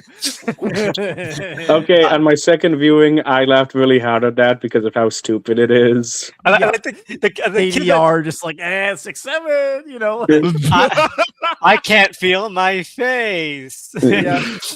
And, you know, they're just I having also fun. just like that ADR will always make me laugh, kind of like regardless of how good or bad the line is. A Yeah. good like just well implemented ADR fucking terribly is like what you call it is like when the sitcoms have like a ragdoll body being used. Yeah. Like yeah. this is badly done, but that's part of the charm. And I like it. Like it's because it's a very nice song. Okay, everyone loves George Harrison. So I'm good with that. Anyway, so The one thing I will say about that sequence is just that I wish that like they did more than just they're high again. You know what I mean? Like I feel like we've already done like the whole like people are 50% of this movie has been high humor because especially all the shorty shit. Yeah. You're so right. To then just be like, the kids are doing this because they're high. It's like I wish that like they did something a bit more than that, like it sounds ridiculous, but it's like when they're just like, the kids are high. I'm like, that's so lazy. No, that's reasonable because there's a lot you can do with weapons as a premise and the movie. Like there's a lot of material there to spoof, and then like you take the iconic scene of this and like to just have it just be the kids are high is like it's it's low effort. To be fair, one of the kids got hit by the car, and then it becomes the ET. Yeah. Yes. You know what? I do want to say that because it does happen at 2:17. I would have really liked the ending if like the ending shot was that ET kid like falling back down to the ground like right in front of the house. Full circle moment. Yeah, full circle moment. Yeah, lands on them as they're walking away from the house and kills them. Like just everyone. Right. Yeah, it could have been like an update on the running gag of like the colony of everybody. Well, I think that is part of the update, but like, totally. Anyway, we get to the worst scene in the fucking movie. We've already discussed. And I know anyone wants to talk more about it. But we've already talked a lot about it. Which one? It's fucking is it? No, it's the subway. Yeah. Okay. So like a few other things we haven't said about the subway is like we get a couple like other flashes of like we get like what's her face fucking Annabelle / Megan. Like we get a bit of that. Megan, Heart Eyes, Jigsaw, Jason. The fisherman from last summer. He's in there. Yeah, like it's just like an amoosh of just like whatever. But like the main issue with this scene is again, it's all just based on like honestly, like, and I don't mean this to be too derisive. This scene is designed for the guys at Red Letter Media. This movie is designed for the people who watch Red Letter Media, where it's like every horror movie or every theater experience is the worst, don't do it, like this really is such a nihilistic worldview of just being amongst your fellow man. Like, I don't know how much more I want to add. Like it is, I don't know. Like when I think about like where you have to be in the world to make this kind of statement, the world that keeps coming to mind is nihilism. Yeah, no, we already said that. Like, it's just hateful, and it's not a universal experience or anything like that. It's not funny in that way. It's just it's like only relatable if you're a fucking asshole. Who wants to be a fucking asshole? It's ridiculous, and it's just it's the classic example of punching down. Anyway, we get to one of my favorite scenes in the movie. Shorty. Again, we ragged on Shorty a lot, but him like making a metaphor for going down on someone by like rolling a blunt is like great. it's one of the best movies. I think that's pretty much like, yeah, you gotta get it like wet, and you gotta be careful with your fingers and your tongue. Like, it's so great. It's fucking great. He's just rolling that shit. And then I think the payoff of seeing him try to do it with the girl is even better. exactly. Yeah. Yes. Yeah. But also in the moment, that is also some kind of unk shit. I have to say, like all of this does kind of feel unk to me. Yeah, no, I agree, but it's better than most of the other stuff Shorty's had to handle so far. Yeah. Yeah. And then I do like, again, when we actually do see it, it's like classic scary movie grotesquerie, which we haven't really seen that much in this movie. Like, these scary movies feel like a lot of It's like shockingly tame movie. Exactly. It is. there's not a lot of body stuff. Like, there's be a lot of gross body stuff in the first two Like films. the balls in the Terrifier flashback. It looked like that- they're just like, Dewey has a poop finger, I guess. Doofy does the poop finger. I don't know. That seems like nothing. I mean, Jess's neck. Oh Mhm. no, wait! Didn't someone get decapitated? Oh, Kai Kai- Cenat. yeah, Oh yeah, Yeah, Kai- like- yeah, like that's what far happened. away on like a streaming camera. Yeah. Like, It's- no, like I saw it in like the front rows in my Doofy cosplay. It made like you might as well have been in D box. Yeah, yeah.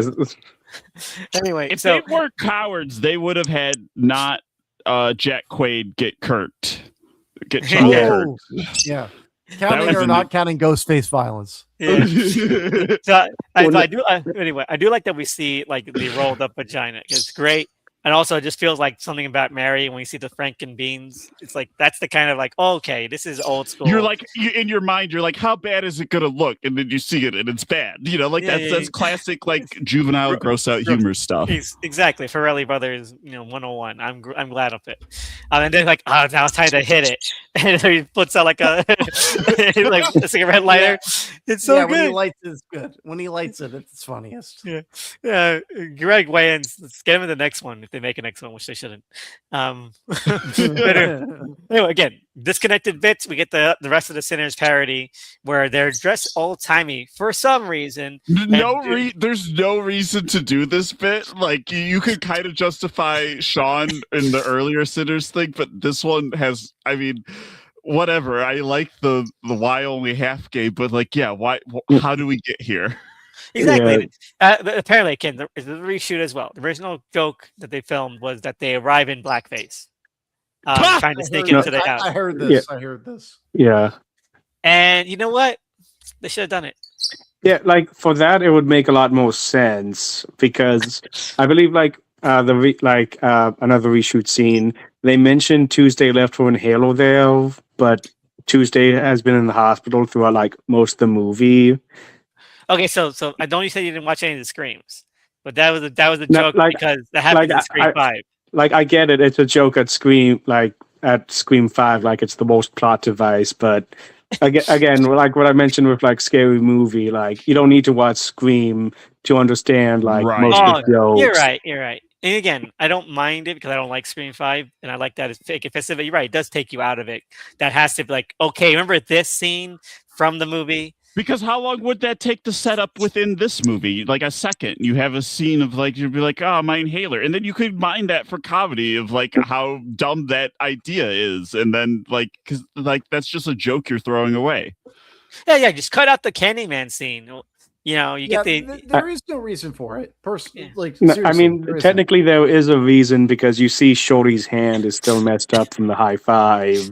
So I guess for Oh. continuity reasons. Right. I would be so suspicious, and I'd be like, where's the hole in his hand come from? Does he have Yeah, stigmata? Yeah, we listen. That would be like the biggest controversy from Scary Movie 6. Let's be honest here. It would be like the gorilla from Fall or the Squid Games guy in the Postal.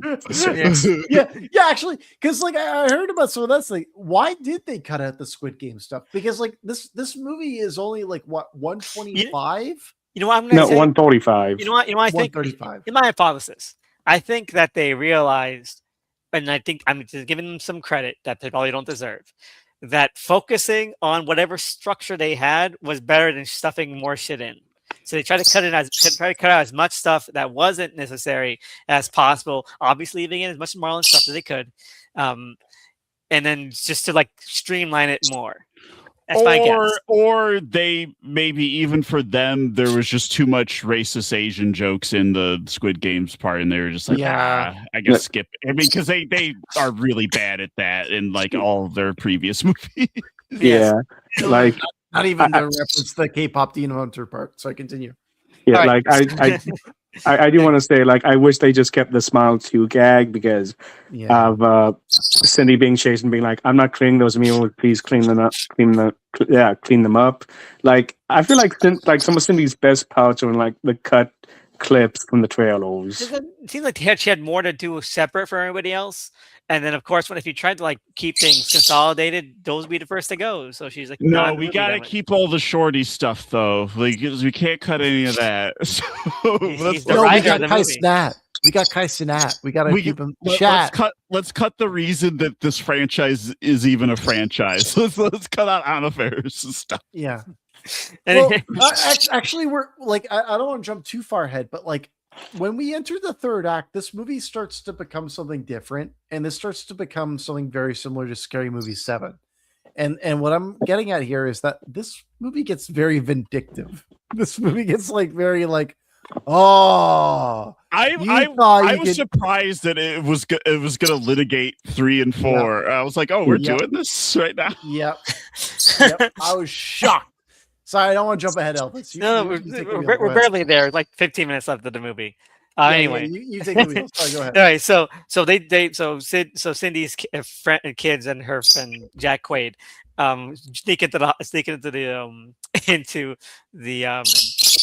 party, and like, but Cindy's like, "I'm John Wick now," but also I hate this. This is my least favorite scene. But also, that's like that's the house that your dad killed people in, which it isn't. And Bobby never killed anybody except for Shorty. Shorty's alive, so he didn't kill anybody. Anyway, so we get that scene, and she just drives off with the parody of the Mazda Christmas tree car. Like someone's Sweet 16. Yeah, exactly. And then we get to how old is that ad that they're parodying? Like very old. 2008 at least. If they're going to be parodying ads, right? Because like the WhatsApp, right? Like that was like a huge moment, right? Like when that ad came out, that was during the Super Bowl, right? Wouldn't you want to find like something that was just as unanimous, in this film to reference? I guess what was the last iconic ad? I don't think we even have them anymore. The Grubhub guy. Don't even reference ads at this point. Oh my god! Oh my god! I'd rather. Oh my god! I just realized something. Okay, so the next scene is Brad Meeks' death. Okay, and I think it's great. If you mentioned it's funny, I think it's funny to me. Like, okay, because he gets the whip, he gets the news, cartoon escalation, classic stuff. Yeah, like another death to gun violence. It's just like, I don't give a shit, and he just shoots him. Right? But this should have been Day's death. Yep, you're right. Wouldn't that make more sense for that character and like what you're making fun of there, right? Yep, 1,000,000%. Oh my god, that is an amazing rewrite. Oh my god, they fucked it up. Oh my god, fuck Marlon Wayans. He's such a hack. Sean Innocent. Marlon. We just keep heaping praise on Sean. Probably just because he's in so little that we can't give him any blame. We're just like, he didn't do anything, you precious angel. Yeah. Sean, why just half gay? Yeah. Good line.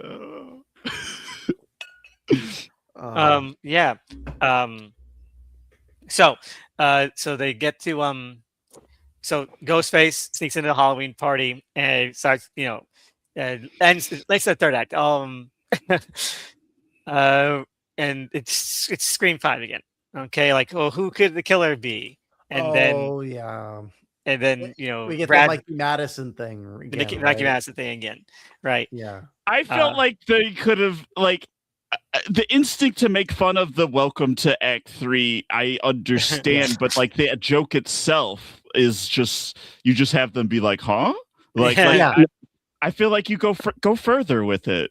Like the biggest issue of that joke to me is that the fact this movie is 95 minutes, but it feels like 2.5 hours at this point. Also, Also, the people are confused, right? But the movie has broken the fourth wall in ways that Scary Movie hasn't done before. Yeah. A lot of times, this film, that them being confused about someone saying "Welcome to Act 3" makes no sense because they would know what Act 3 is because they've already talked about scripts, reshoots, the other movies already. So why are they confused about this? It makes no sense. Well, wait, I just thought of a better joke. What if they said it's the final act, the amazing digital circus? Yes, They would have known. make it really timely. Yeah. I mean, I do think, like, with the streamless scenes, I do think Shorty's wearing, like, a Jax t-shirt. But, again, someone correct me. I don't know. Are you talking about Jax from, like, Mortal Kombat? No, Jax from the Amazing Digital Circus. The purple bunny guy. I don't know. I don't know. Oh, okay. Anyway, so somebody was in my mentions the other day. They were just like, "You have to watch the Amazing Digital Circus right now," and I'm just like, "You know what? I believe you." Yeah, exactly. You know, like I believe you.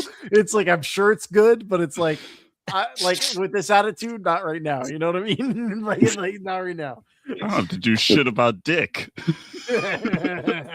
No. Anyway, she shoots not fake Jack Quaid in the knee, and I love that part because like he's on close with Ghostface, like no wait no, and then shoots him, and he's like on the phone. It's great. Anyway, Yeah, but it was so I don't know. I feel like it's funnier and like they need to plus it up more. I agree. It's pretty much the exact same gag happens in 5. Yeah, I agree. Like, so a lot of this stuff is like it doesn't go far enough. Anyway, we get to the John Wick fight scene. The worst scene in the movie. I've said this multiple times, but this is the one I meant it about. This like Anna Faris has the least amount to do. This is what she was brought on to do. This is not even a joke. You know what I mean? Like this just sucks. Straight up. The only joke they give her is that she like gives props to the stunt person. Like, well, you cut to see, you see her standing by, and she's like, "Oh wow, look at that stunt person go," or whatever. Yeah. Mm-hmm. Everything else is just like a waste of time. I do like it though because it's like a lot. It's like fighting Ghostface is like why not? I don't know. I was like this was one of those things where it's like if I had paid to see this in a movie theater, I would have been pissed off. This part. I mean, I was definitely more pissed at the K-pop demon exactly. The only like the thing that intrigued me, or I hoped that they were going to do with this part that they don't really follow up on, is that like I always kept saying all the Scream movies should do like no, there's like a fuckload of ghost faces, like there's just like multiple ones working independently, but like. The payoff to like who are all these like extra ghost faces she's shooting? It's just isn't it just like there are other Waynes, right? They said like, oh, there's billions of us. Yes, exactly. Yeah, that's Waynes. That's a funny line. I do like that line, but the line and the delivery is funny, but like I don't know that I like it as payoff to that. Maybe if it was actually all the Wayans, we saw them all. Yeah, because they're never unmasked. They just are random ghost faces. Well, actually, this is also barreling towards like the central problem with this film that we're about to get to, right? Like, I don't want to bite on your toes, Elvis. If you want to take it from here. No. I mean, we're here at the very end, where again we do exactly Scream 5. Again, it's not even a joke with it. Like, oh, see, it's just to make a reboot. Aha! I wanted to use you as bait for your mother. And again, why wasn't just Melissa? We mentioned it before. Why wasn't Melissa Barrera just Sydney's daughter given up for adoption or some shit? Right. I think we mentioned that during our reviews. And like, just cleaner. Just make it. Just do it. Just do it that way. Why not? Anyway. But yeah, no, it's just Scream 5. It's not even difference in motivation or monologue. So let's just skip along to that where these two motherfuckers get killed by the real evil villain Ghostfaces. The real villain of the movie, Marlon Wayne and Shaquille O'Neal. Oh yes. Well, this is where we start to get to the point of the film where the Wayans decide to air out their own personal grievances with everybody else. I feel like if if it wasn't as so obviously like bitter, it'd be really funny. Yes. Like, Yes. yeah, like for me, I know a lot of people love this ending. They think it's great. I really hate this ending because Yep. it's purely Marlon putting all the blame on Anna Faris and Regina Hall. Yeah. No mention of the Weinsteins. No mention of Yep. David Zuckel. No mention of Aaron Like name names. Shelto and Friedberg. None Yep. of that. Just purely on Anna Faris. Like just Who- name names. If you're gonna be like, Yeah. if you're gonna go this direction, if you're gonna be this cynical, just fucking drop the hammer then. You know? Yes. You frame it all as sorry, go ahead. greedy women. Like, oh, how dare these women want to get paid? Yep. Right. That's the problem where it's like, how dare you guys be in these other films where you continue to be better than the material, you know? Like, how dare you continue to be, you know, the best things in spite of it all, you know? That's the things that we said about the first movie, you know? And I feel like the same things that we would say about the third movie. It's like Regina Hall and Anna Faris, they're people, like, they're a classic comic duo. You know, they exist separate from this. You know, and Who to the try fuck to, just like, threw that? Lives rent free in my mind when Scream 3, when the crayons are thrown against the wall. Like, Yeah. come Yeah. on. TV leaking. It is funny how this they. is another white woman fell down a well. Yeah. You know, like that. It's perfect. You know, Yeah. So good.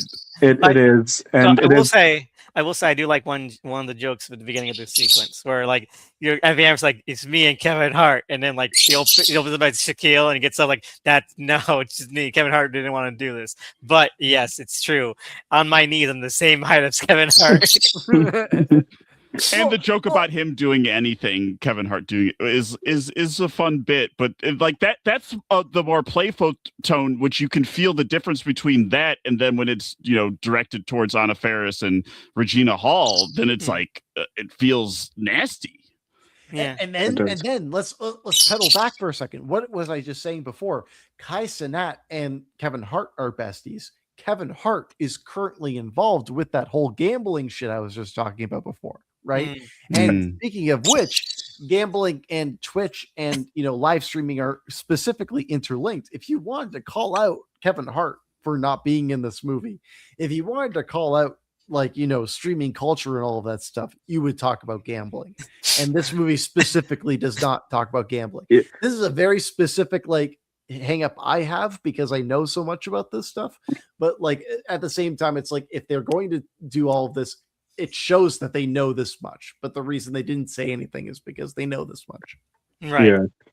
So, so anyway, for petty grievances, they decided to kill Shaquille O'Neal and Anthony Anderson. Oh, yeah. So sorry. We I didn't even touch on that stuff, right? Because like Anthony Anderson didn't do anything, right? Like Anthony, Right. like it's one of those things where it's like Anthony Anderson is just like, oh well, I just needed a paycheck or whatever, and Shaq was just a cameo that they got for this because they know that Shaq and Dr. Phil in 4 is like one of the most recognizable scary movie moments ever, right?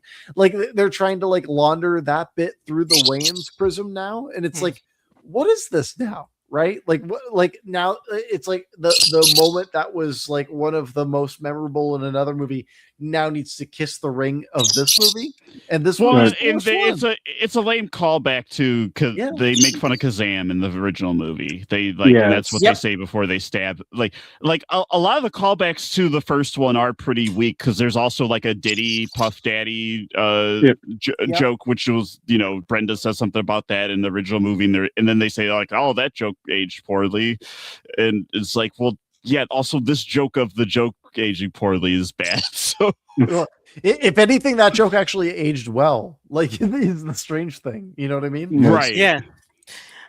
Anyway, so then after they get killed off, they kind of lay into Regina Hall and Anna Faris. But here.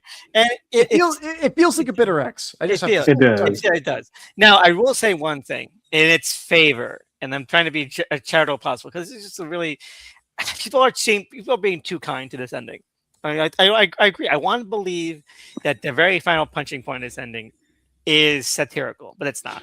it's not satirical. It's The like idea of it is subversive. Of like, yeah, you're killing off the new like young cast, and then it's the old cast. Like you're making some kind of commentary on like how these franchises can't move on, but it just feels like no, you guys can't move on. exactly like you really want to do it. You've been doing it. I don't want to be too blunt about this, but I have to be. You know, if they wanted to do this bit, they had to name names. They had to talk about Israel Palestine. They had to talk about the real things that happened with Scream 7. They had to talk about the fact that the older generations will not address the things that they are doing that are holding back the newer generations. You know what I mean? I agree. That is the thing that they're commenting upon within fiction, but they are not willing to talk about within reality, right? And that is also reflective of reality within this film. But then also it just turns out that this film is reflective of those things rather than actually being a knowing commentary on it. This sounds very pretentious. It does. But at the same time, like Scream 7 and Scream and all these things, they're tied into the identity of how these films will be remembered.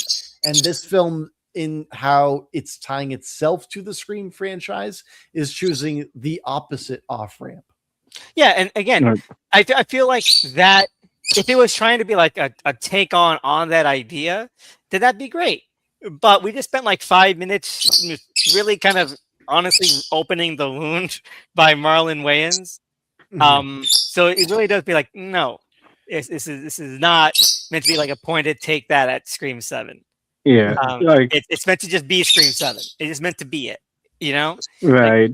But one thing again, I do want to say in its favor. Okay, yeah, I want to say one thing in its favor, trying to be as charitable as possible. With this whole thing being like kind of a rehash and kind of like looking back on first Scary Movie, the whole idea behind like one of the grievances that Ray had being that the Wayans brothers got canceled. It's kind of like indirectly parallel by the fact that they got booted from Scary Movie a little bit. So I do like that kind of has a parallel, and that never would have happened if they had kept the rights to the Scary Movie franchise. So kudos. I do like that little parallel. Yeah, I do want to mention another good parallel between Scary Movie and Scream, because both Scary Movies released the same year as Screams. For Scream 3, and both satirized them. The original Scary Movie, I feel like, did satirize Scream's censorship issues, the school violence issues with Scream 3, and how Scary Movie is a lot more bloodier than Scream 3. And for Scary Movie 6, it's just trying to be, it's ignoring all the criticisms that Scream 7 rightfully should be getting, and it's just trying to pretend to be its best friend in a way. Yeah. And I think that's cowardly. It is. You know, if the Wayans wanted to win a lot of my love in this moment, they would go the opposite direction. You know what I mean? Like that would be the thing that would be like, this is what makes it transgressive, right? But now it just makes the Scary Movie franchise fall in line with Scary Movie. With Scream. Yes. Yeah. No, I agree. And again, this is more tame than the actual PG-13 Scary Movie 3. Yep. Like, like it's. I think it's as tame as Scary Movie 5, if I'm being honest. Yep. 100% agree. And again, like I can see why people want to be troubled in it, because it's pretty bold, and then they decide to like kill off the new cast and just kind of walk out like into the sunset. And it's great. Again, that itself could be pointed commentary on how Scream 7. That's what Scream 7 is. Basically, you're just shoving everything aside because you want to keep control. But Marlon does want to keep control, and he's made it very clear. So, like, you can't take that at the value it is. It's very self-serving. It's very superficial. Like the most charitable way you could read this ending is the idea of, the adults are leaving this place as a worse space for their children than when they entered it, right? But at the same time, I don't think that this movie is trying to be that forward thinking. No. I think that truly this movie is taking its own word. Exactly. I'll leave it there. I agree. And anyway, that's where Scary Movie 6 ends. And We're mixing them up. They're so interchangeable at this point. Yeah. exactly. And you know what? Again, I still think it's in the top 5, of the Scream franchise. Can we we're not going to review the other scary movies? Can we rank all of the scary movies just based on memory right now? Okay, all based of on us? memory, and then we go Just first. based on memory. Yeah, Okay, I feel like that'd be fun. So from top to bottom, top to bottom. Okay. T to B. All right. So 2, 3. Two is your first. Yeah. Two is my first. Yeah. 2, 3, 1, 5, and then I guess what did I say? Scream? 4. So 6. I mean 6. I mean 6. 6. So 2, 3, 1, 6, and then 4 and 5. Got it. Okay. Okay. All right. How about you, Sandler? Okay, then. Mine might be a little bit controversial. 3, 1, 2, 5, 4, and 6. Ooh, all right. It's not that controversial. I mean, I kind of like 5 made me laugh a couple times more than 4, 6. Hey, no worries. 5 does have some stupid bits, and fucking Simon Rex is still there, so it's like, there's some juice still left in that tank. Five's the one that has the Cat Williams scene, right? Yes, Yeah. it does. Yeah, that's a funny scene. All right. So how You about got you? Mac Miller there too. How about you, Rest in Tony? peace. Yeah, rest in peace. R.I.P. My ranking would be okay. So like I think 3 is probably my favorite just based on memory. I would say 2 based on memory, but like could be subject to change. 4 subject to change. 1 subject to change. We'll go 5, then 6. I think 6 is the worst for sure. Yes. All right. But you, Doug, what's yours? Okay, yeah, this is all the only ones I've seen recently are 1 and 6, but I'll go 3, 1, 4, 2, 5, and then 6. 6 is at the bottom for me. 6 is the bottom for everyone, except for me. Anyway.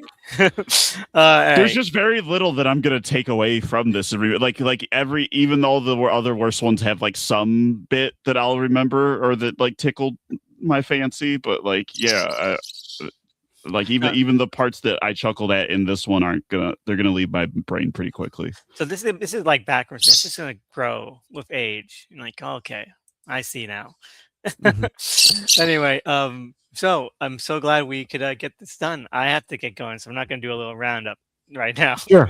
Maybe Yeah, the no, next time. fair. This is late. Yeah. No, This is yeah, the everyone can see our long ads. They know where to find us. All right, but thank you guys so much for joining in, and then maybe the next time one of these pops up, we'll get back on it again. I do want to say though that Sean Williams is right. The Wrong Missy was really good. Okay, everyone should watch it. Sorry, say that again. Which one? Sean The Williams, Wrong Missy. The Wrong Missy. It's a It's great a movie. David Spade movie with Lauren Lapkus. I Yeah, haven't seen it, but I like Lauren it's Lapkus. within the Sandlerverse. Yeah, it's the Happy Madison masterpiece. Right. Yes. Yeah. I like Lauren Lapkus from Comedy Bang Bang, so maybe I will have to do the deep It's really dive. good. It's Yeah. your classic Happy Madison humor. Anyway, Yeah. I ain't going. All right. Okay. Have a good one. Hey, Have a see good you, man. one. All Yep. right, what's See ya. up? Man? Thank you very much. What's up? What's up?